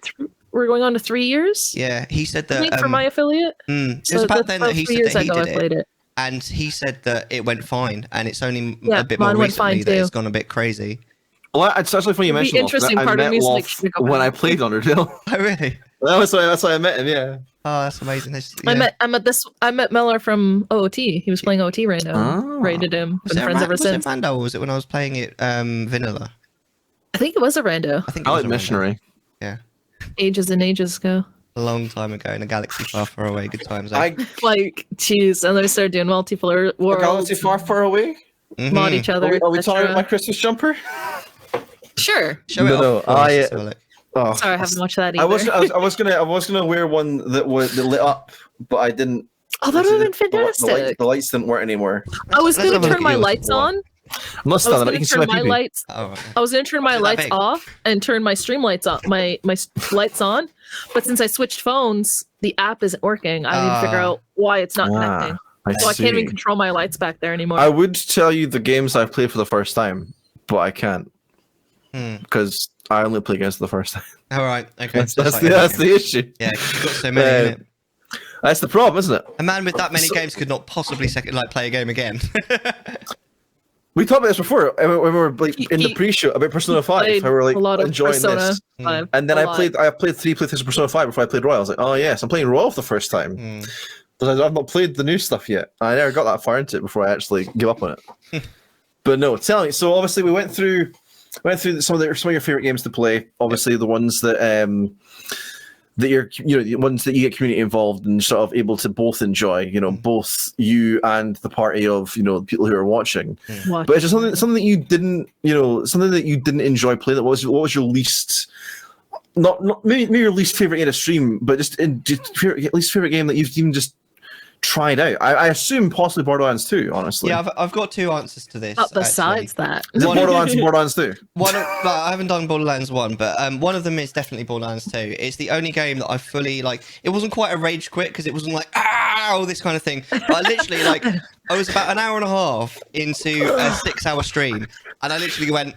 I couldn't get past this creature. It wasn't even really a boss, and I was just like, nope. I'm done with this. I'm done. Yeah, I closed the game. I was like, I'm not playing this anymore. What should we do for the rest of the stream? And we ended up playing Jackbox, didn't we? It was like you and Bray and Arctic and that kind of thing. It's the only time I've ever streamed Jackbox. But yeah, I was just literally like, I got to a point with it. I was like, I'm not playing this game anymore. Otherwise, I probably will end up throwing my controller somewhere. I just hated it. The other answer I think I would give to that though is I did once stream Papers, Please for like 2 or 3 streams. Okay. That's actually really interesting because I really enjoy Papers, Please. I assume that's before I knew you. I think it was just before, but it just didn't go well. It's like I don't think I'm rubbish at the game for a start because it's quite a hard game. It's a very dialogue oriented game. There's not really much you can talk about either. But it also it requires a lot of focus, a lot more than I was thinking it did. So it also and I don't think it really resonated with my community either. So the Papers, Please streams. I just didn't like it. No, they didn't go very well, and I ended up not liking the game. So yeah, Papers, Please, I think would probably be my main answer. Aside from the others. I think Papers, Please is one of those games, like you said, it requires a lot of focus. But at the same time, it's also it's one of those games that you also sometimes when you play games, you can talk about I'm doing this, and I'm going over there, I'm gonna going to talk to this person, we're doing this because we want to see. What do you think about this person? What's your opinion on this situation that's going on? Papers, Please is you're just sitting here like this. Yeah, I think another reason why it kind of got to me a little bit is a little bit more personalised because at the time, I suppose still to a certain degree now, but my job was literally checking documents. Okay. Okay. Because I was failing at that, I was sitting there thinking, maybe I'm not as good at my job as I think I am. Yeah, I didn't actually realize that's what you're doing at the time, but it's basically, I guess that would give you a little bit of like anxiety. It's if I can't do this in a game, can I not do this in real life? How could I do that in real life? What you have to keep in mind, and what I eventually sort of, brought myself to sort of getting my cognition, as it were, was that the game is specifically designed to trip you up. which is why it got me. Well, not everything. It's a case like not every time, like in an actual job, it'll do it. That's the thing. So the game is designed to trip you up in those sort of ways. Exactly. Whereas life isn't exactly designed to trip you up. It might feel that way sometimes, but it's not. It definitely feels that way. I'd say that. So yeah. But no, I definitely understand that. Yeah. I definitely understand that sort of thing. Because I imagine that if it doesn't, well, the thing is, if a game doesn't vibe well with the person playing it, then you can't really. Like, I've definitely. And it's not the thing you should really do. Whereas that you should, sometimes people you sort of like, oh, I'll just sort of, I'm getting close to the end, or like you put enough time into it, and then suddenly you realize you don't like it, and you're like, I've put enough time into this, I can probably try and just push to the end. Sometimes that can be some of the hardest things you can do, and it's like, at the end of the day, if you're not enjoying it, people know you're not enjoying it, so you're just it's better off to just to sort of stop what you're doing. Exactly. Yeah, exactly. That was kind of the thing that informed the quitting on Borderlands 2. you know the part that sort of really gave it, it really sort of shined to me. The fact that you didn't like Borderlands 3 was the fact that when you started playing Jackbox. That's the part where I realized he's not probably going to play Borderlands 2 again. Yeah, no, never again. Oh man! But I suppose, like, obviously talking about your favorite game, talking about your least favorite game to stream, all that sort of stuff, it then goes on to the sort of question of from a community point of view. There's bound to be games that you enjoy playing that your community don't particularly enjoy, or there's games that your community, were like, oh, you should play this, it's really, really good. I love this sort of thing. You should go give it a go, and then you just don't like it. And it's a very hard choice to like. I want to leave this sort of thing, on what to do there. Yeah. So, are there games like that sort of you enjoy and then your community didn't like, or just sort of the other way around, where it's like the community sort of like recommend this thing to you? You're like, why do people like this? Why do people like this so much? Yeah, it's just people overhype. In terms of games I enjoyed, but the sort of community didn't really resonate with. I mean, it doesn't really apply anymore because I've completely fallen out with it. But World of Warcraft. But Dragonflight came out. Yeah, well, I haven't played it. I've kind of I've checked out, but you've given up on it yourself. I gave up on World of Warcraft a while ago. But when I first started streaming, it was actually I was basically just a World of Warcraft streamer. I used to stream. Never would have found you. Yeah. So it was a case of like, I remember you telling the story of like it wasn't really a case of you were trying to stream. It was a case of you were just streaming the raids you were doing, right? Yes. When I started, I was only a World of Warcraft streamer. I streamed basically for my guild. I used to stream raids, and that's kind of where I got started. And then I started streaming some other stuff, and I do like other stuff. And then my sort of like chill game that I'd do was World of Warcraft. And I quickly realised that streaming World of Warcraft just didn't get me anywhere, basically, to the point where I just, I not only stopped streaming it, but I was like, I will not stream this anymore. It was just, it didn't really get me any sort of interaction, which is obviously what I was looking for. Yeah. So, for the longest time, I enjoyed playing World of Warcraft, but I was like, I won't stream it because the community didn't really resonate with it. The Even World of though that's how I Warcraft started. community also is like massive on Twitch as well. So there's so many people who are doing it. It's a case like when the new person comes into it, it's also a little bit difficult to sort of rise up the ranks a little bit, Yeah, you get lost in the viewers. Sauce. Lost in the sauce. But then when it comes to games that, I do sometimes get asked to play Undertale, which I don't think is a game that I would necessarily consider. I don't think. Okay. But other than that, I mean, I'm pretty happy to go with most other things. I mean, the only reason why I wouldn't stream Undertale is because of aforementioned modding issues and all that kind of thing. I'm quite alright with playing the game. I maybe play it off stream sometime. I think I own it. I'm not sure. I feel like everyone owns Undertale somewhere at one point. Yeah. Do you think? If it is a really good game. Do you think if you played Undertale through once, you might then consider to do it? Later on, a couple times. Maybe a couple of years later. Yeah, later, decide to do it. There are 3 endings to it, so there is that as well. There's 3 endings to the game? I thought there was. Yes, there are 3. I thought there was more than that. You've got your basic ending, your good ending or true ending, and your bad end.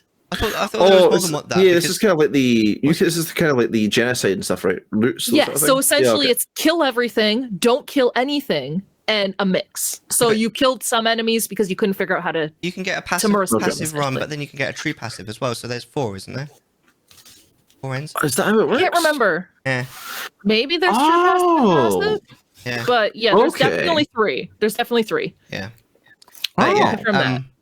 Other than that, I mean, I thought that I wasn't ever going to play Five Nights at Freddy's on stream for pretty much and the same you did reason. it once for Halloween or And something, then right? I did it, yeah. I did it once. And it was one of these things where I was like, I'll do it once, I'm not doing it again. Did you enjoy it, Thor? Or did you not enjoy it? Yeah, I enjoyed it. But it was interesting. You had a lot of people coming in and shit, right? Yeah, that I enjoyed were coming it, in essentially just for the game. I enjoyed it because it was new to me. I think if I was asked to play it again, I'd probably hate it. You wouldn't be interested, yeah. Yeah. But yeah, I kind of caved on that one. I haven't played Undertale since like before I was affiliated. That's insane. I think it's one of those things that the Five Nights community is sort of the same way as Undertale, yes. and the same with like Doki Doki as well. Because the Doki Doki, like that community is also the same sort of thing. Yeah, I think generally the Doki Doki community is a little bit more mature, but not. Yeah, but not I guess too because far away from it. Yeah. I guess because of like it is a more mature like subject matter in it at times. I mean, it looks like a cute dating sim. Yeah, and then it's not. It's not though. If you want a cute dating sim though, KFC. I love Colonel Sanders. Fantastic game. Yeah, there is a KFC dating sim. Yeah, it's fantastic. I feel like the only other dating sim I had ever seen, well, it was like partially one, is Hatful Boyfriend. I shouldn't tell. Oh no!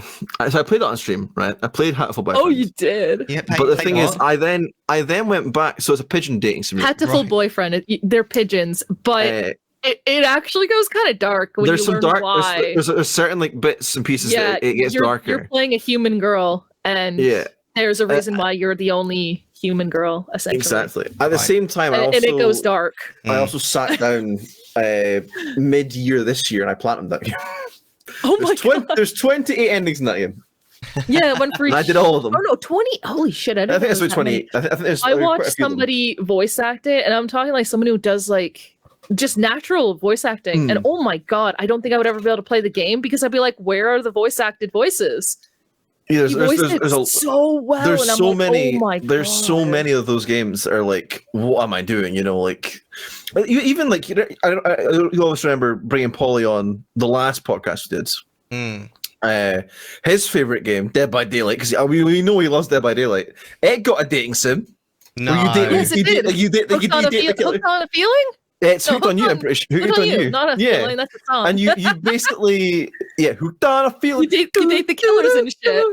That's the song, yeah. But yeah, you date all the killers and shit. They're all like redesigned and shit. Sexy Trapper, Trapper. Let me tell you. But yeah, so I know Arctic's been playing it. It's one of those things. It's like, I mean, other than not really, obviously the modding situation, not really understanding if it would be a game for you with Undertale. Is there like a certain genre that you aren't like? Is there obviously some people aren't great or don't enjoy certain games, so they're not good at them or they don't find them enjoyable?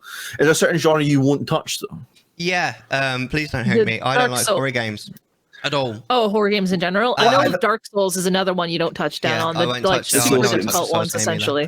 Yeah, two completely different reasons. One, the Souls games, I just don't. They're not my games. I don't really like them. And I'm not that good at video games. I know I just end up getting really annoyed with it. But yeah, I don't like horror games. I find them quite dull, if I'm honest. I don't really enjoy being scared. But yeah, so I don't like horror games. I did do one stream because that's something I would play either. My Friday stream once happened to be exactly on Halloween, so I did Spooky's Jump Scare Mansion because it's quite cute. Oh yeah, it's quite cute, but it's also it's actually genuinely quite scary as well. It's scary but cute. That's interesting. Yeah. Oh no. But no, I think I knew about the horror games. I knew that you didn't like horror games, so I think there was a point where you popped in, and I was playing Amnesia, and you were like, "Yeah, I can't stay. I don't like horror games." And I'm like, "You don't like horror games," sort of thing. It's like, but the thing is, like, so a lot of people are like, "So do you not like horror games, but you like horror movies? Or you just don't like horror movies either?" I'm not really that keen on horror movies generally either, especially like the slashers. I will completely steer away from. They bore me, but like there are a few horror movies that I can get behind. There's the Witch. The V-Witch I thought was quite good. There was It Follows I thought was pretty decent. I know what you're on about. It's like it's kids that are like banging and then they pass on like their they're like a monster. It's not chlamydia, but they do pass on a monster. Yeah, basically. I don't watch much horror either. Krampus I thought was quite good, although that's a kind of it's comedy. Christmas. It's Christmas. Clearly, you need to check out that Jack Frost. Watch Krampus with your kids, too, right? That is, if you take anything from the podcast today, watch Krampus with your kids. Yeah, that's I quite like when it comes to cinema. I like Korean horror, so things like Old Boy, Sympathy for Mr. Vengeance, Thirst, that kind of thing. But that's the original different. Ring was, I believe, Japanese, wasn't it? The original Ring. I think they do better. I think when it becomes then it's obviously going off a more traditional sort of thing, then going to the West. I think the West then sort of ruins a bit more. You know what I mean? I watched about half an hour of The Grudge, and I found it quite funny. It was supposed to be scary, but is this the original or is this the Sarah Michelle Gellar one? No, it was the Japanese one. Oh, okay. Yeah, because I watched. Obviously that I've got a big soft spot for Asian ladies, a married one, and then it got to the part where the actual monster is shown on the screen, and it was literally just a girl in white makeup, and I was like, she's kind of cute. Yeah, it's like destroys. It completely just destroys the film completely. No, exactly. Yeah, the only thing that creeps me out about her is the way she walks. I think it's the little. Moves. I think in the Grudge in the Western thing, it's a little boy, but he's like bright blue. Like he's like the makeup they use isn't white. It's like sort of powder, sort of blue. So he just looks like he's suffocating. I'm like, are you alright, fella? And he's sort of like looking at you with this. And I'm like, is there a reason you're alright? But I remember watching that as a kid and being like terrified because there was one scene in this thing where like someone's like there's something going on in the bed and the sort of person looks under their covers and they get dragged underneath the bed. And for years later I go, I not really know if there's anything under there, But no, I think it's definitely. I think not everyone is going to enjoy every single genre. Like I think having, you can't expect it to enjoy everything. Like genres of music too, right? Exactly. If you don't like listen to flat tire music, it makes sense. That's what my grandparents call it. But no, it's definitely you can't be expected to enjoy things, especially when you're trying to. Even if you're getting, so would you not play? I assume going back onto the question of like a game that your community loved and you didn't like. I assume you wouldn't play if someone's like, "Oh, could you play a horror game?" You wouldn't do it. Probably not. No. In all likelihood, I mean, the Spooky Jump Scare Mansion stream did go quite well. But yeah, it was like. It's not something that I would go out of my way to do, to be honest. So no, I'd normally. I mean, Outlast is one of the few games I will pretty much not watch. Not because it's scary. I just hate it.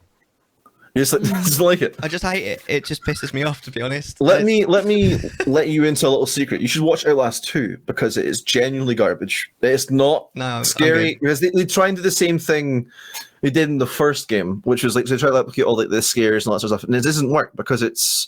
It worked in the asylum because it's like enclosed space, you're trapped. Outlast 2, you're sort of walking around outside, and it's like, I can just run there away. I understand that. Was Outlast 2 briefly banned on Twitch before it was unbanned? I believe it was briefly banned because there's like I think there's hints. Well, I know I've seen bits and pieces of this game. I know at the end you watch someone. Spoilers for Outlast 2, by the way. I know, Bill, you're planning to play it in a marathon. I know, of course. But I'm going to spoil it for you here and tell you that there is someone giving birth at the end of it, so you do see a little bit of the. Yeah. You experience once, you don't really want to experience again. Yeah. The grossness, yeah. And like in the first Outlast, you saw a little bit of pee-pee, and that was it. But that didn't get banned. There you go. Yeah. There you go. I'd rather see a little bit of pee-pee than the grossness. That's it. That's exactly it. You heard it here first. What can I say? What can I say? I'm a man of taste. I've got charm. There's a quote that out of context could be quite interesting. I would rather see a pee-pee than a gross stuff. Than a gross thing or something. That's exactly it. Yeah. What can you do? Oh goodness. So tell me, obviously. You've been shooting. How long have you been shooting for? How long has it been? Like obviously since you started obviously would you count I mean, some people do count like when they first start, and it's like obviously with the WoW stuff. Would you count that, or would you count for like when you originally first started? I wouldn't necessarily count the WoW stuff. I never did before, because I didn't really take streaming that seriously when I very first started. It was always just to put on a show for the guild. I was really lucky in that I actually hit what you would need to become an affiliate almost exactly the same time as the affiliate program actually became a thing. It was literally within like a month. Okay. And I got my my internet updated because I used to basically I used to stream on non-fiber, which for anyone who's ever seen a stream on non-fiber, it's not good. So when I updated my my internet, that's when I started playing other things, and that's when I kind of decided to take it seriously. And again, like I say, that's kind of coincided when I became affiliate. So and it was about a year before I became an affiliate that I used to stream World of Warcraft only. So I don't really count that kind of year. Your first year. Yeah, so that was actually back in 2017 that I started World of Warcraft. So I became a proper streamer in 2018. Oh, big streamer. Wow, not really, but a big famous man. streamer. That's him. A proper streamer. No, exactly. And I get what you mean. Yeah. But I think it's a case of I actually have something very more of a question that might help me as well when I ask this question, but I think I may already know the answer to it, which is obviously how do you know what sort of games you want to play on stream? Like, how do you know? Like, how do you choose? Obviously, you normally like was obviously you put it up to a vote, but you obviously have to have options for the vote. Yeah. So when I very first started, I think. It wasn't. I didn't think about it, but I think in sort of subconsciously, I had this list of games I wanted to stream, and they were pretty much all games that I played before. I did deviate from that list a little bit occasionally. For example, I played Darksiders 1 and 2 on stream, and they definitely weren't on that list. They just sort of happened. But generally, I think I had this list, and I got to this point. It was actually around the same time that I played Papers, Please that that list expired. And I actually had a mini freak out at that time because I was like, I don't know what to do. I don't know what to do. I don't know what to do. Yeah, so you get through the list, you're like, I've got nothing else planned. Yeah, and I think that's about the time that I realised there'd been a list as well. And I was like, I don't know what I should stream. And that's actually when I started my first Skyrim playthrough, and that's when I started the Final Fantasy X 100% run. Yeah. But because they just happened to be games that I'd sort of acquired that I hadn't necessarily had at the beginning, not on PC anyway, because obviously I played Final Fantasy X loads of times before on PS2, but I managed to acquire it on PC, so I was like, well, I can stream this now. But then after that, I started. There you go, beautiful. I love that game so much. I started doing these votes, and the way that I would pick the games, I don't do this anymore, by the way, but the way I would pick the games is I'd sort of you look at ratios and stuff, and it was essentially in an effort to somewhat grow. Yeah. You know? So there's certain aspects for that. So it's kind of like I think was it Solynome or something like that. I think That's one of the websites that I used. Solynome sort of thing. It was like you could like see what was best, like what you played it was best, and then what is doing well, and that sort of like. Yeah. I don't know the exact sort of website. It was like certain things that like they like for your number of average viewers and like the size of your following thing, you can see like the sort of guest games for you to sort of grow. Playing that. Exactly. Yeah. So that kind of informed my decision. So I'd get a sort of a list of games, and I'd put a vote up on Discord as to what people wanted me to play next, and it worked really well for a while. But I found finding games on the list, on these websites increasingly stressful. Where like actually getting the websites, because the best way one of the websites works is you need to do like a search, but it needs to be at the time of week, time of day that you would stream. You stream, yeah, exactly. But then obviously I'd have to remember to there's run no use in you doing it at like 10 o'clock at night, and I start at 6. It's like, oh well, exactly, that sort of thing. Exactly, yeah. So you then have to remember to run the search while you were live. And then quite often I was finding that, because what I would try to do is I'll try and run the search and then leave it open and I'll check it afterwards. But the website would crash and then I wouldn't have that data anymore. Oh. And, but also, obviously, you don't just search for, things that will give you a good ratio. It has to be one, things that will give you somewhat of a good ratio. Two, a game that you will actually think you will enjoy. And three, it has to be a game that you actually freaking own. And that's true as well. I found a lot go into it. Yeah, exactly. And it just got to the point where I was just hating. Like, I would actually got to the point where I was dreading doing the search. And it took up so much time as well. So much I imagine time. it would take up so much time, but also so much like willpower and mentally, like taking things up. It's like trying to figure things out. It's like, I imagine that would be a big thing where it's like, I'm trying to find things that'll be good, but at the same time, I also, do I own this thing? You know, am I able to do this at the right time? You know, will people actually show up for this? You know, sometimes even when you do such all those things, it's like a case of that is what people show up for. You know, for certain people there, but if I start showing up in this sort of thing, will people come and watch me do it as well? That's the thing. Yeah, exactly.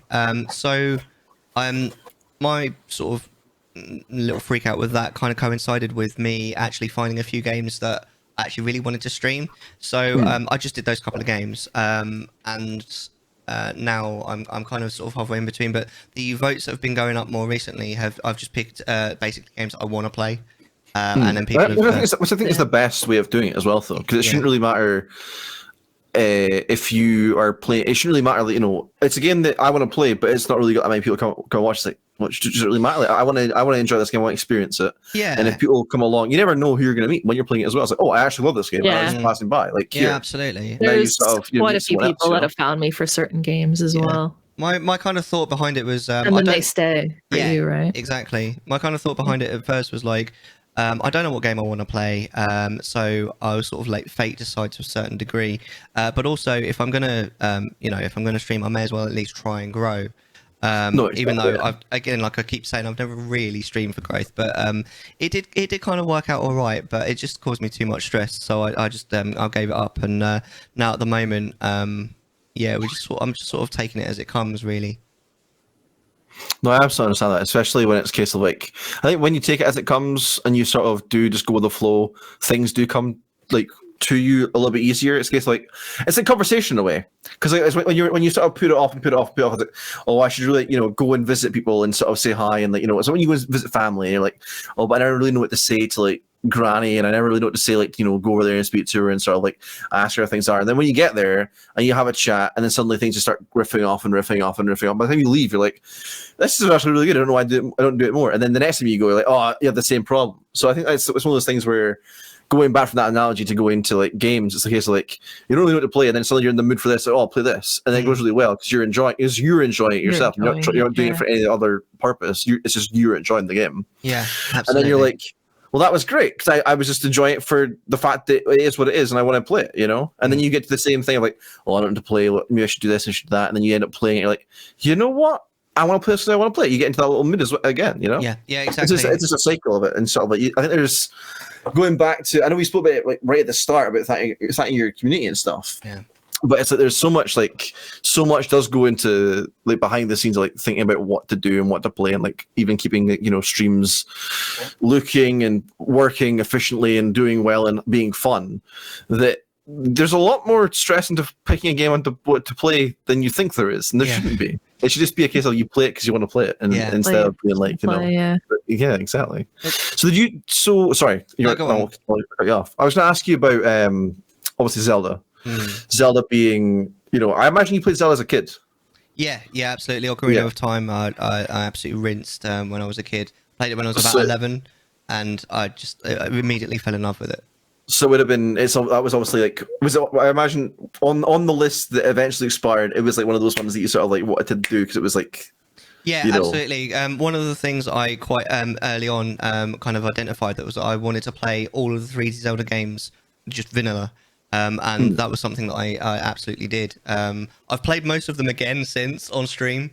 But you do a lot of randomizers and stuff like that as well, don't you? Yeah, but I've played them all vanilla since as well on stream, pretty much. Yeah, I've done Skyward Sword twice. I did Twilight Princess twice.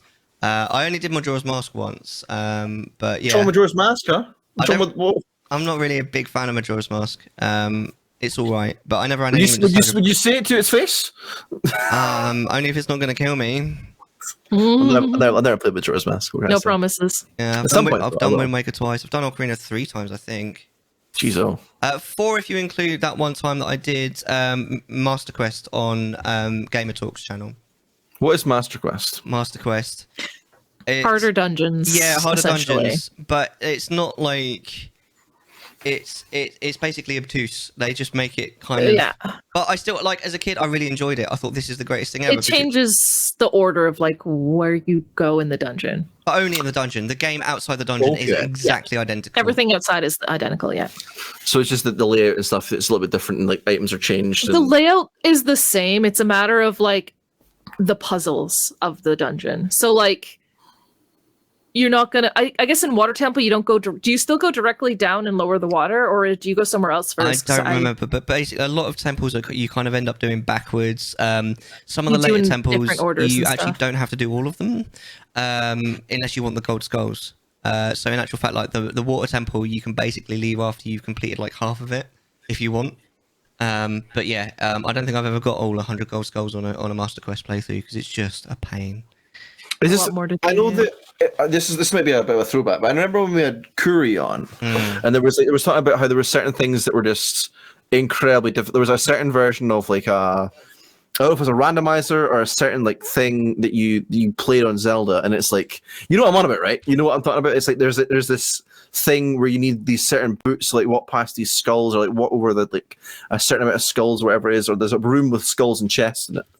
That I'm thinking about, that I'm trying to remember what this is all about. Is that a certain mod as well? I'm not really sure. I mean, I know that when you play a randomizer, there are certain checks that a lot of randomizer players will turn off because they're just more trouble than they're worth. Like there's one where you have to collect 10 poes on the field, and it just takes ages to get one check. It's just annoying.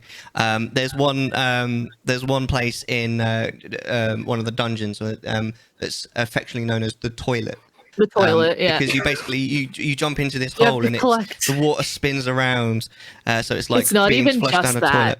But it's just you have to collect silver rupees in this room, but you have to collect silver rupees in the previous room to get to it. Yeah, to get access to it for one item. Yeah, and you need so many items in order to be able to get to it. It's just a pain. So a lot of people turn that off. Okay. Because then you can skip 2 silver rupee rooms, and you don't need your iron boots, or like So I think that's probably what you mean. Yeah, there was a thing that I definitely brought up, and I was like wondering what it was. Yeah, maybe I think it was like, a certain like version or something that was like a certain thing to go and do that I was just like not understanding, because it was something about like a chest and like skulls, and then you fall through the skulls, whatever. But it's fine.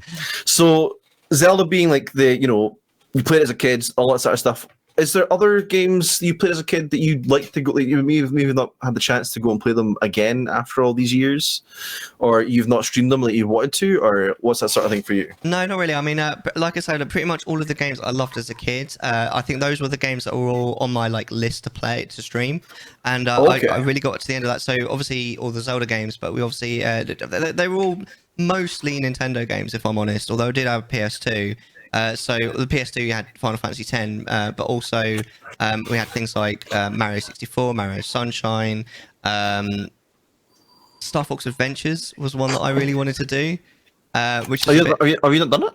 Yeah, I've done it. Yeah, I did that. Yeah, there was a few others that I can't think of off the top of my head, but they're mostly they're mostly just Nintendo kind of IPs, really. So you're more of a Nintendo person than like the Sega sort of kid growing up. Then pretty amazing. When I was younger, I was Sega over Nintendo up until the N64/Dreamcast, and that's when I flipped. I don't think you really had a choice after the Dreamcast. Well, exactly. But that's when, because I genuinely think that the 2D Sonics are better or more fun for me at least than the 2D Mario games. But as soon as they flipped to 3D. It completely was the other way around, because I know that there's a lot of love for the 3D, some of the 3D Sonic games, but I just couldn't get into them. There are some that are a little bit like infamous of being like, don't touch that 3D Sonic game. Like I think Generations was one of those games. It's like, don't touch that. Yeah. Or the one that I personally like the look of it and the aesthetic, but people say it's bad, is Sonic Unleashed, where he's a hedgehog. He's a werewolf, sorry. Yeah, turns into the big. I'm like, why is it bad? Yeah, exactly what Small Prince said. Like back in the 2D era, Sonic was amazing. I really loved the Sonic games, but in the 3D era, Mario has it every single time. See, I went the opposite way, because I probably played more I don't like 2D Sonic because I find it difficult. Right. I find that he goes. Well, I mean, his whole thing is he goes fast. But sometimes he goes too fast, and I'm like, hold on, I'd like to see whereabouts we are actually going in the stage. I can't actually see where I'm going. Like, you're just walking. Sonic, stop running into that wall. What are you doing? Come on, the spike's there. Come on. But like with like 2D Mario, it was a case of I remember playing. I still have it. I still have my cartridge of Super Mario Land. Amazing. On the original Game Boy, and it's the case of like I remember sitting there in the playground at school trying to do this thing, over and over and over again. I couldn't do it. But back then, there was no like save, or maybe there was a save, but I was very, very stupid as a kid. Like up until maybe the PS2, I thought that all games were like arcade games, where if you died, you just restarted from the beginning again. That actually just brought back a memory, because on most N64 games, you could just save onto the cartridge. But there was one game, Gauntlet Legends, which is a fantastic game. But for some reason, I played that game. Yeah, I love that game. But you needed a memory pack in the controller in order to save it. It wouldn't save onto the cartridge. I tried emulating. You can't emulate that game. Can you not? So I honestly, played the start of that game. It glitches the shit out. I want to play it again so badly. But you can get Gauntlet Dark Legacy, my which is almost used exactly to the play same it on the PS2. So.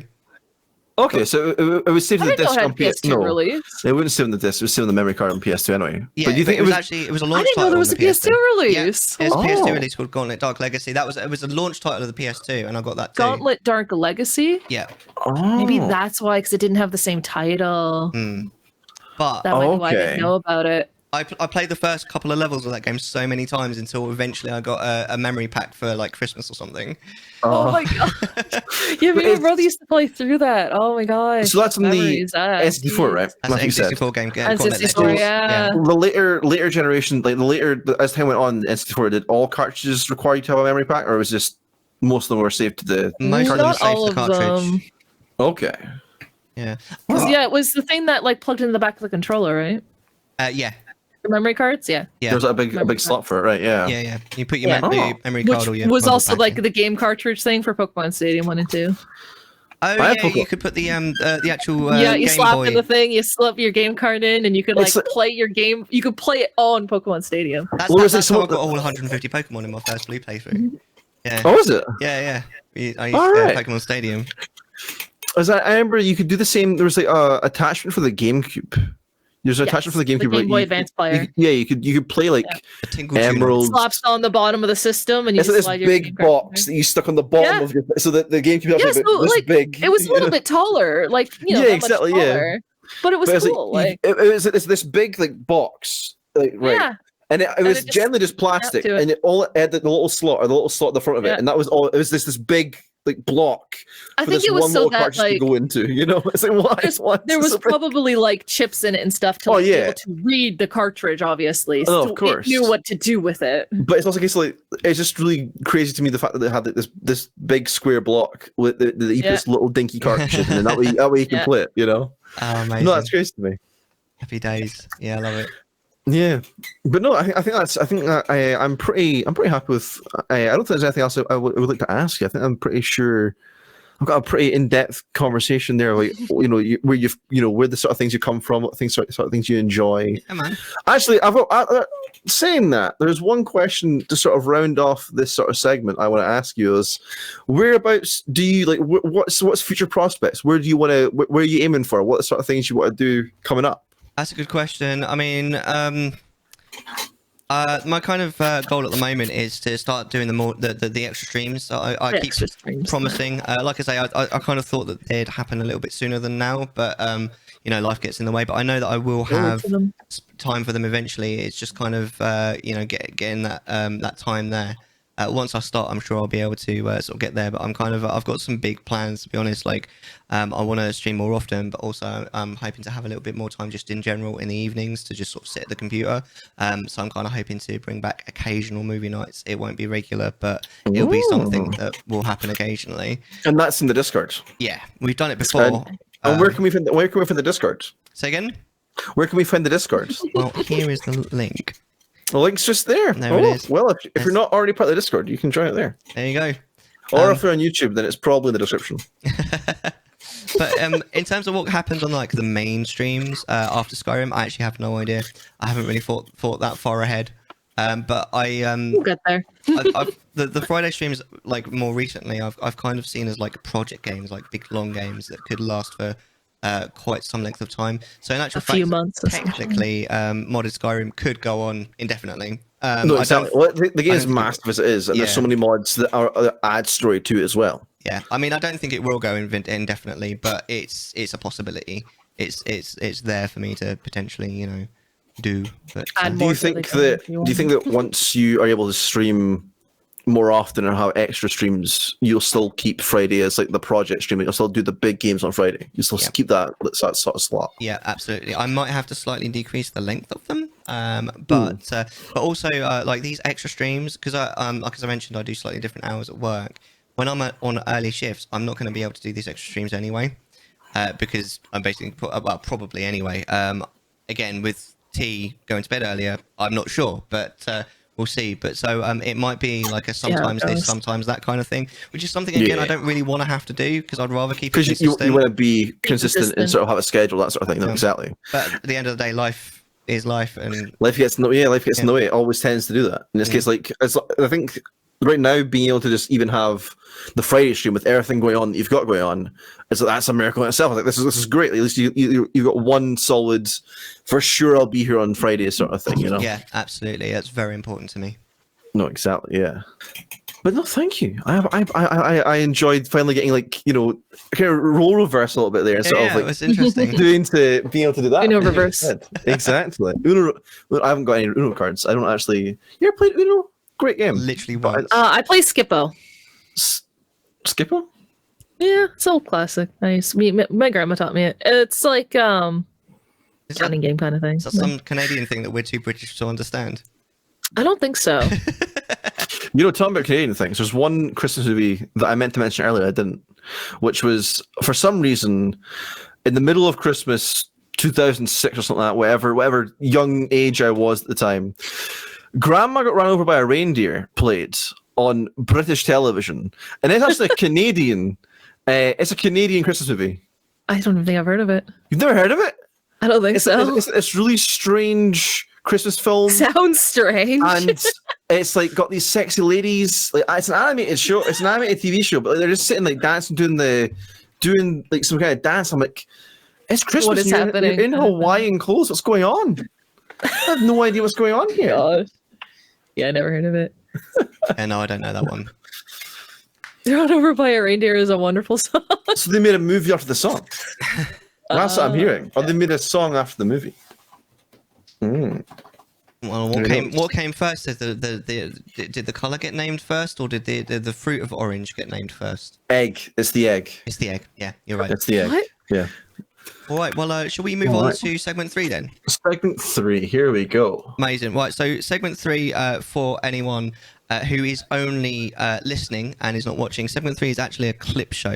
So now is a really good time to draw your eyes to the screen if you're just listening. So what we're going to do now is we're going to play Contextual Chattification. And we're going to watch Sukonami's clips. That's me. Hello. That's right. Because we never did. Or is it me? No. we never did that. No. I was always one of those things whenever we did that for other people. I was like, I never did that when I did. I was on here twice as a guest. I mean, I did it once. Yeah. Because I think the first time was before we had it. And the second time because we normally flip a coin, don't we? And it flipped to follow sub or dip, so we never ended up.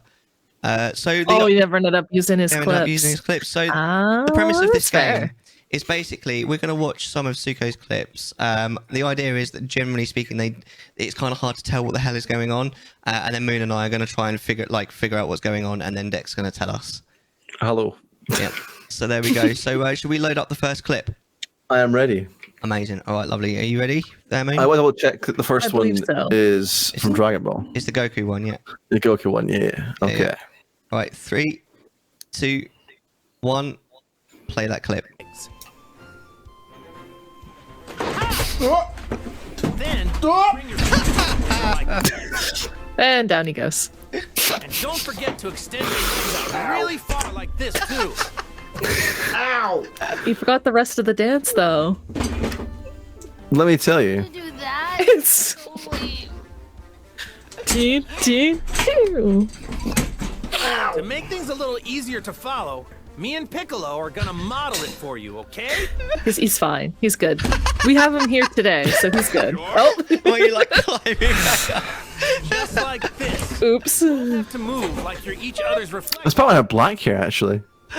Oh, You mate, Yeah, your hair is it's the really logo. dark. Yeah. that is pure Yeah, comedy. your chair did not like that at all. This chair is infamous. May I tell you about breaking? Does on it have stream. only 3 legs, or? Oh no, it's got like 6 of them. It's just an normal office chair. It's still disbalanced. That's Yeah. insane. Well, this you still chair get off balance. has went through a lot of hardships. It's got duct tape all over it. Okay. The arms are all beat up.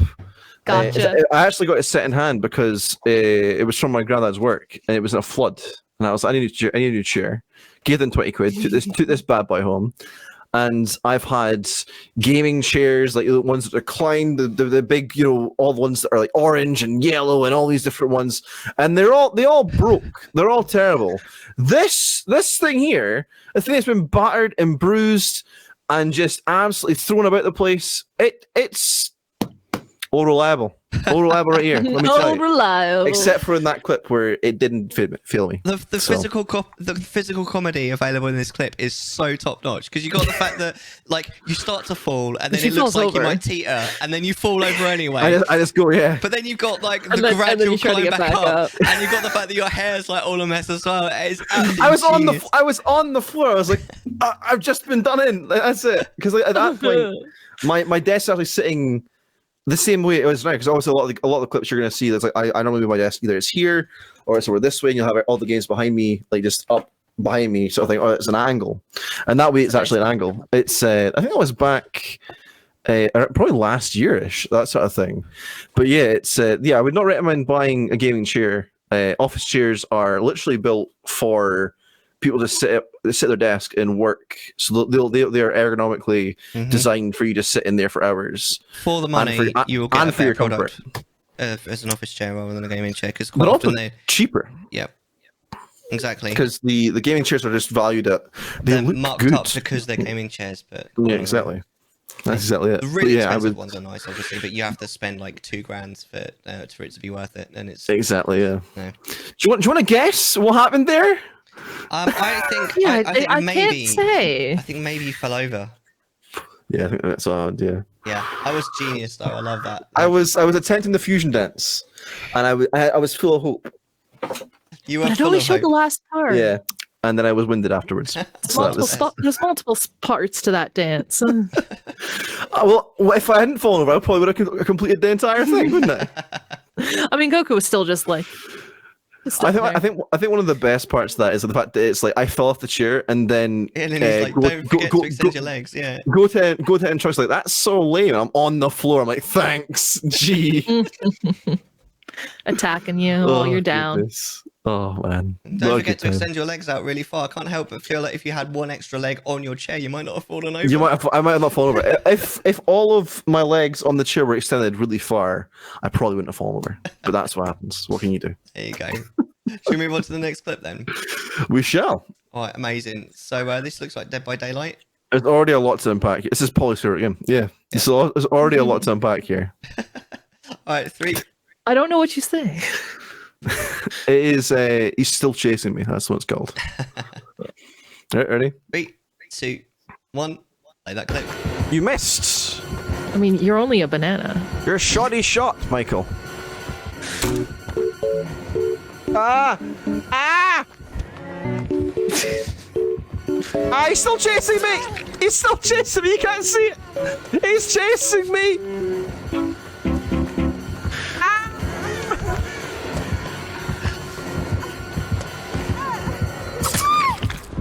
He got me. No shit. You missed. Oh goodness. Yeah, well, you got me. That was But no, that was your channel redeems, right? This is I was talking about this earlier on. With like, obviously going back to the bots and stuff like that. This is one of the things I'm able to do. So this is. I think that's something Mix It Up might not be able to do. Yeah. So this is. But it might be able to command it to do it, kind of. Maybe. So this is what I got this redemption called the Wii channel, and pretty much it'll like it goes to a full screen. It sort of does like the whole Wii shop sort of animation, sort of like does a whole sort of thing. And normally I talk about Nintendo. I say, oh, how great Nintendo is.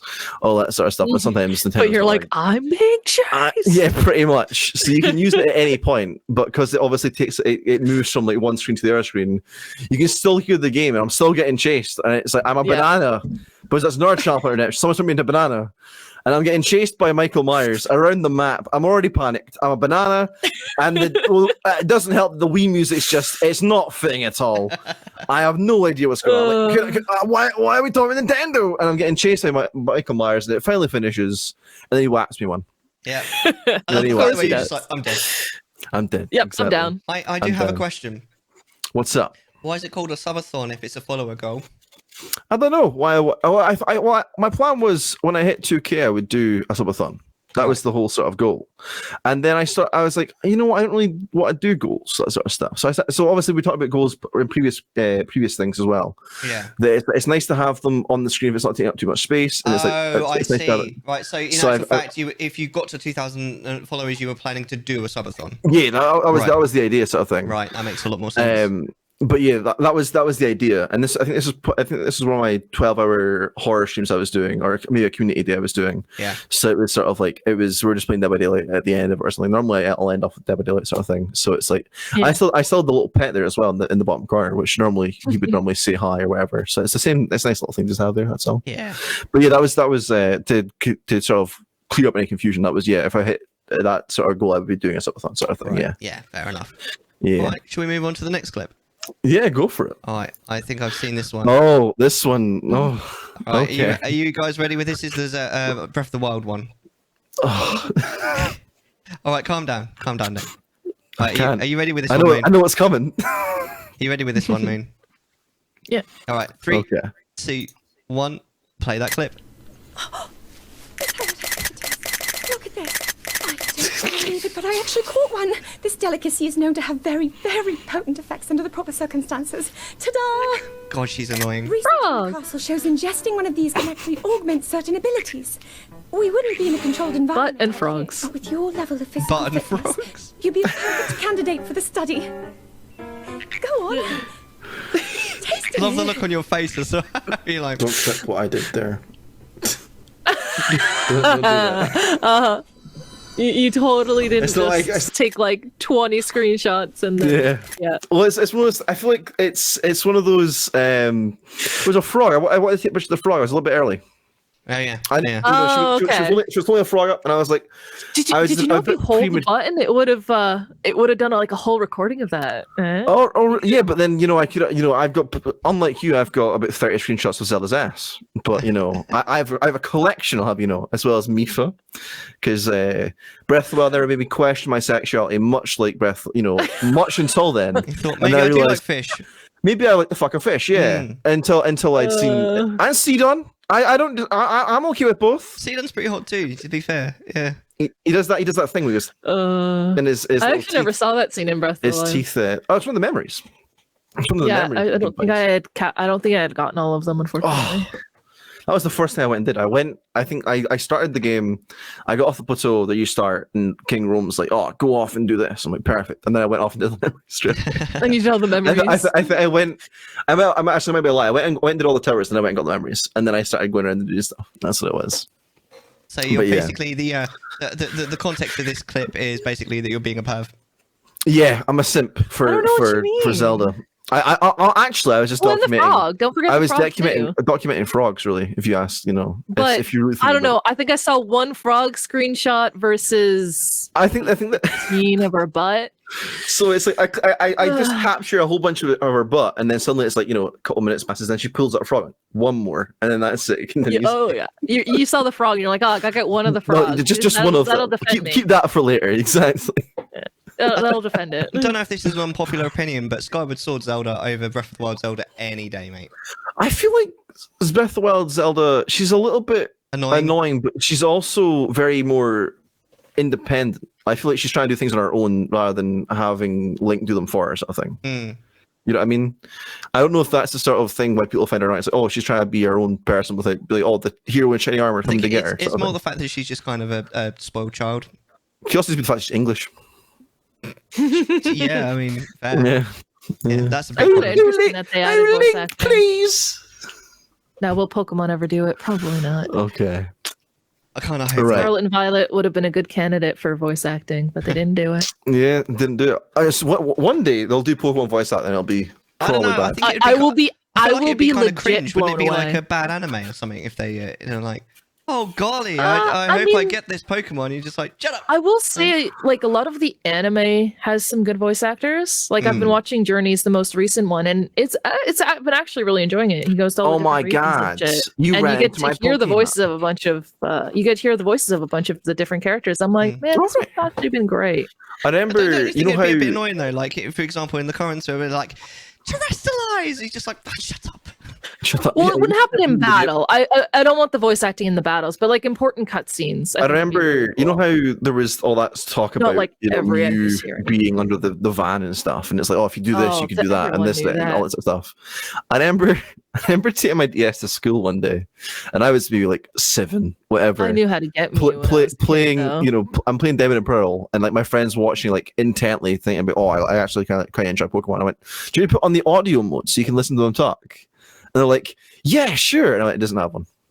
You have to read it all yourself. I actually learned how to get Mew in Red, Blue, I and think Yellow. Not the proper way, I think but that you know. in the remix there was a event for it. I think you can go to. I think There it's- was an there's event, yeah. A certain island you go to and you go and I don't catch know the Mew through legit grass, whatever it is. way. I don't know Yes, the it was the legit same way with in Gen Jirachi. 1. There wasn't a legit way to get Mew in Gen 1. There was no legit way. There wasn't Okay. a legit way. I mean, I was wondering if it was an event or ways. something. If you got it in Pokemon Stadium, You transfer it over. but it was really You hard to do transferred that. over. But there was a like a glitch, a cheat where you could get it, and it was nothing to do with that truck next to the SSN. Yeah. Essentially, Poor you get an SSN. Abra. You get an Yeah. Abra. You go fight a trainer It's a in specific the trainer, second so if gym. you've already no, it was just outside the You second can't gym. fight the trainer.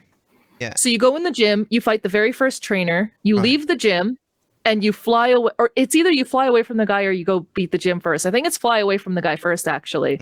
There's a trainer up on the bridge. I think there might be a different fly, way. You 'Cause get him in your range, you fly away, you go to the gym, you fight the second trainer, you go up the bridge, and you encounter a level 7 Mew. I think I must have done a different way because the way I remember it was there was this particular trainer outside of Cerulean City, Yeah. and if you'd already fought him, you were boned. You, You couldn't couldn't get do it. But Yeah. luckily I hadn't. It's something to do with an Abra, and it I basically think sorts the out. requirement, the trainer has to be off screen and walk onto screen, and as he sees you, you fly away and it glitches out your menus. That's right. It was something to do And with that. essentially, how it controls it being Mew is that trainer that you fight, like that you actually fight, has a stat on the Pokemon, and that stat equals Mew when you encounter the bridge Right. or leave Lavender Town. Both of those two okay. things can trigger it. Lavender See, Town or the Nugget Bridge. See what I did is I went to a cave and Big Mew beat me up.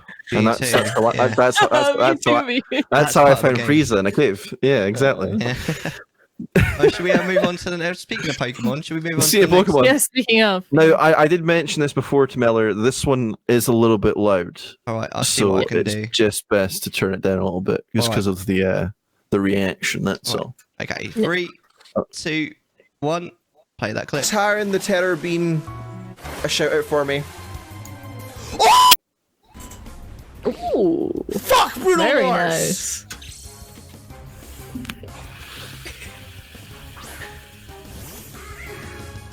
That's actually. Is it one of the rare and shinies in that game? It's one of the rare Like shinies. you can specific get. fishing spots, correct? It's one of the rare shinies. It's one of the rarest Pokemon you can find, and also one of the rarest shinies you can get. Yeah. Yeah, it's like specific tiles that give feedbacks, correct? They change daily as Something well. like They change daily. Oh, so it's even more complex. Gotcha. That's amazing. I remember someone in Pokemon Sword and Shield. I don't know if he ever did end up finding it, but he was trying to find the 1% Feebas shiny. And he would fish every day and could never find it. That's awesome. That's I got very it. nice. I got it. That's A shout very out for me. nice. So I have the issue of I'm severely, probably mentally just stupid, and I have this thing in every single Pokemon game I've ever played, which is I have to catch every single. If I'm going to have a member on my team, I have to catch it in a Pokeball. And when you run into a shiny Pokemon, and you end up, I whenever I go to a Pokemon game, I always sell the rest of the Pokeballs. No matter Great Balls, Premier Balls, whatever. I always order them. I always have like 999 Pokemon, like 999 Pokeballs on me, so I can always I keep throwing balls and whatever. I try to catch every single Pokemon I ever catch in a Pokeball. Yeah. And Pokeballs have a very low chance of actually catch rate. Yeah. Of catch rate. Yeah. So I've generally reset on legendaries just to catch in a Pokeball, plenty of times. That's so yeah. You want to guess what happened in there? It's pretty simple, I think, on that one. Have you considered a compressor? At that point, I wasn't using one. At this point, I am. You've got one now, yeah. Yeah. At that point, I wasn't. At this point, I like how that was last year. I wasn't. Yeah, compressors are really. Apparently, my earbuds are dying. Yeah, I did a lot of. I think at that point, I was very kind of scared to use audio, to mess with my audio, because I tried to use what was it? There's a certain voice mirror banana is what you're about to say. Isn't it? Yeah. I was trying to work out voice mirror and stuff, and it was just making things sound like. Yeah. I'm like, what did you say? I was like, and it's like, let me turn this off real quick, and it's like, yeah. So yeah, there's some stuff in OBS you can do as well, but there's other better voice settings you can use that make things sound better. But yeah, that's amazing. That was the biggest issue. But yeah, pretty much I ran into this. I was looking for a shiny. I was looking for just a Feebas, and it was the second Feebas I ran into. So I always knew I wanted a Milotic on my team. And as Moon said, Milotic Feebas only spawn on certain tiles on a certain day, randomly in this one area in a cave in Diamond and Pearl. So I'm going along. Quite insane odds. Yeah, pretty much to find one. And I'm looking around and I'm fishing. So you have to basically fish on every single spot twice to make sure that it just in case it's a 50-50% that is not the Feebas spot essentially to get it pretty much exactly, because it can be either Feebas or it's a different Pokemon. And so I ran into the tile and I caught one and I was like, oh, this isn't sort of the nature. You need a certain nature for it. I was like, this isn't the sort of thing I need. Let me get something else. And the second one I got was that one, and I lost my shit. The odds of that are like astronomical. It's also the last shiny I ever got. I'm not going to ever done that, and I'm never going to probably top that either. Oh man! All right, well, should we move on to the next clip? Yes. Amazing. All right, lovely. Are you ready? I am ready. 3, 2, 1. Play that clip.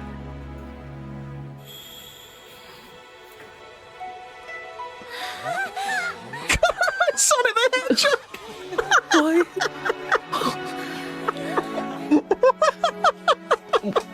Oh Lord, that's Sonic. He's like, why is he so fat? Why is he walking like that? So to explain, this is Monster Arise. Yeah, I was just gonna say it looks like Monster. Yeah. Yeah, so Monster Arise. Monster Arise is a DLC with Sega that allows you to dress up your pets in that game. Pretty much your Palicos and your the little dogs you get. Oh, that was hilarious. There's so much wrong with that. God. And pretty much there's also Kami DLC in there as well. So the dog is Tails and the cat is Sonic, and the cat's always run about sort of like on their hind legs anyway. So if I hadn't put the Sonic outfit on him, it was just this cat. But imagine you just fought this triumphant battle. You did this big battle with the final boss, or the big boss. Oh my god! And you come back to town, and everyone's like, "Are they okay?" And it's just like, I made it back, and there's Sonic the Hedgehog's walking. It's like, that is so cursed. I love that. That is so. That is pretty damn cursed. I love that. Oh, it's what awful. The fudge. It's genuinely just it is an interesting time to be alive. I think they've added more stuff like that with newer updates, but it's like it's crazy what you can do in that game. It's absolutely crazy. Amazing. Well, should we move on to the last one then? Yeah, maybe we should. All right. Well, this already looks interesting. So 3, 2, 1, play that clip. Oh, has he got a Yuffie one? Oh yeah, that's all right. I could, yeah, I'd be okay. Oh my god. Yep. Oh yes, very appropriate. See you in a bit.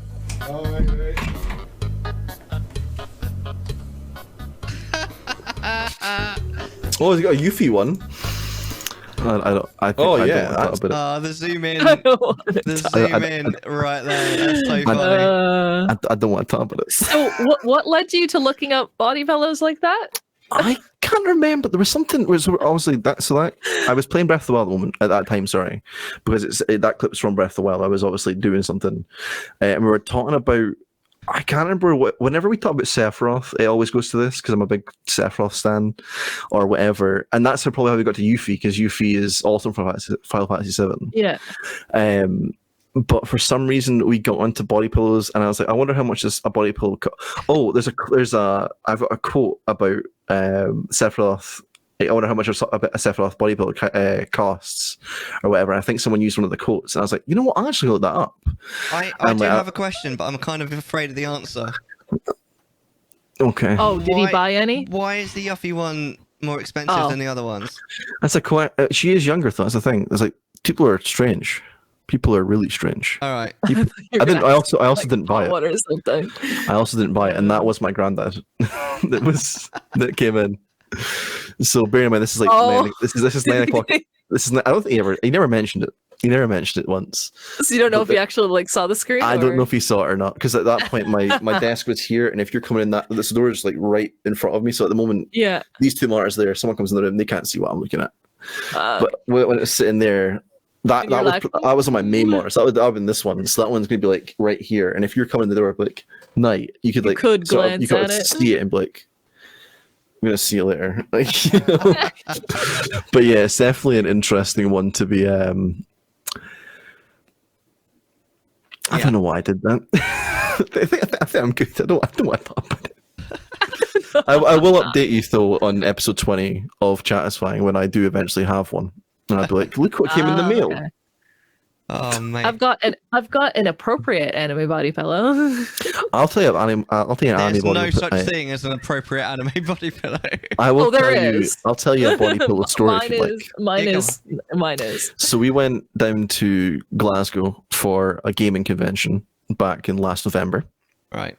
And went to the convention. We bought a bunch of stuff. Oh my God, died. It's actually where I got the little one, that one right there, that little thing of Vegeta as an ape, and like I got my SNES there as well, which I can pull over, which is still in like a little packet and stuff, covered in dust. Don't look at that. But we went around this convention and stuff, and then it finished at like 3-4 p.m. So it's like still plenty of time in the day.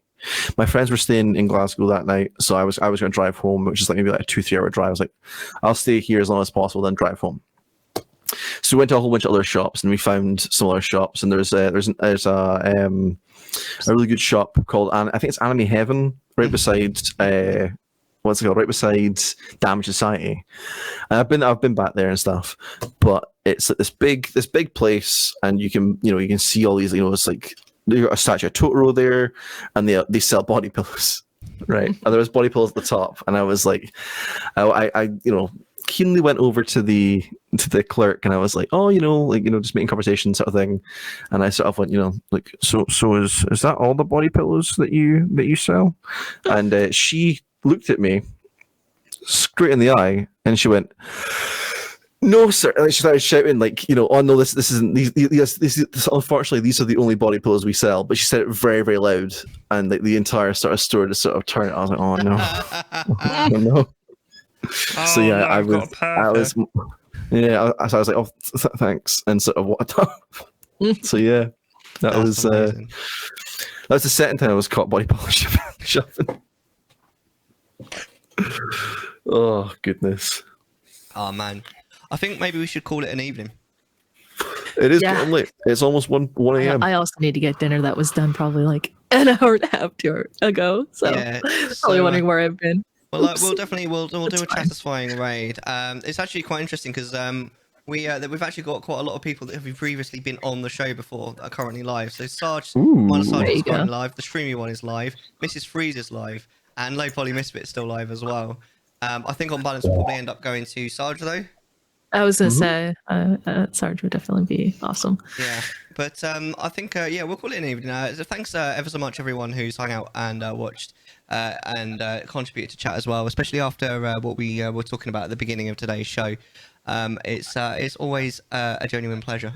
Also, a massive thank you to Sukonami and Moonlitxshadows for joining me with the show with it's always a pleasure. Christmas special. What I will say is we're probably gonna this kind of format, especially the segment one. We're probably gonna bring that out a little bit more. We're gonna have less sort of like new guests and more sort of like semi-regular hosts. Although we will still occasionally have guests as well. So we're just sort of we're changing up the format just a little bit, making it a little bit a little bit more informal, I guess, a little bit chiller overall. But yeah, I obviously this will go up on the YouTubes in the next few days. Luckily for me, I actually have the next few days off work, so I will probably... Are you telling me that you're not uploading this on Christmas Day? I'll just upload it as soon as possible. I lied to you. If you've made it this far, it's not Christmas. I'm so sorry. Christmas is coming though, soon. The hair hippo will be at your home, delivering presents. Delivering presents, yeah, absolutely. Soon enough. So we're gonna do a Chattisfying raid on Commander Sergeant. I think all that's left is just to say join the Discord if you haven't already. There's you can get notifications on when there's going to be a Chattisfying episode, especially nowadays where we're starting to get a little bit more. Like we're not entirely sure when the episode's going to be until a lot later on. So at the moment we've kind of what we did for this episode, which we're probably going to end up having to do again, is basically sort of say right, it's going to be on the week beginning this about this time of day. But then the actual day the actual day of the week is going to be quite short notice, like it was. We only announced yesterday morning. I think because I told you late on the Sunday evening, that's what it was, and you were heading to bed, and I was like, I was able to tell you about this sort of thing. So it's just part of the whole real life kind of thing. But thanks everyone for watching. I hope we'll see you again soon. But until then, bye. Bye. Bye.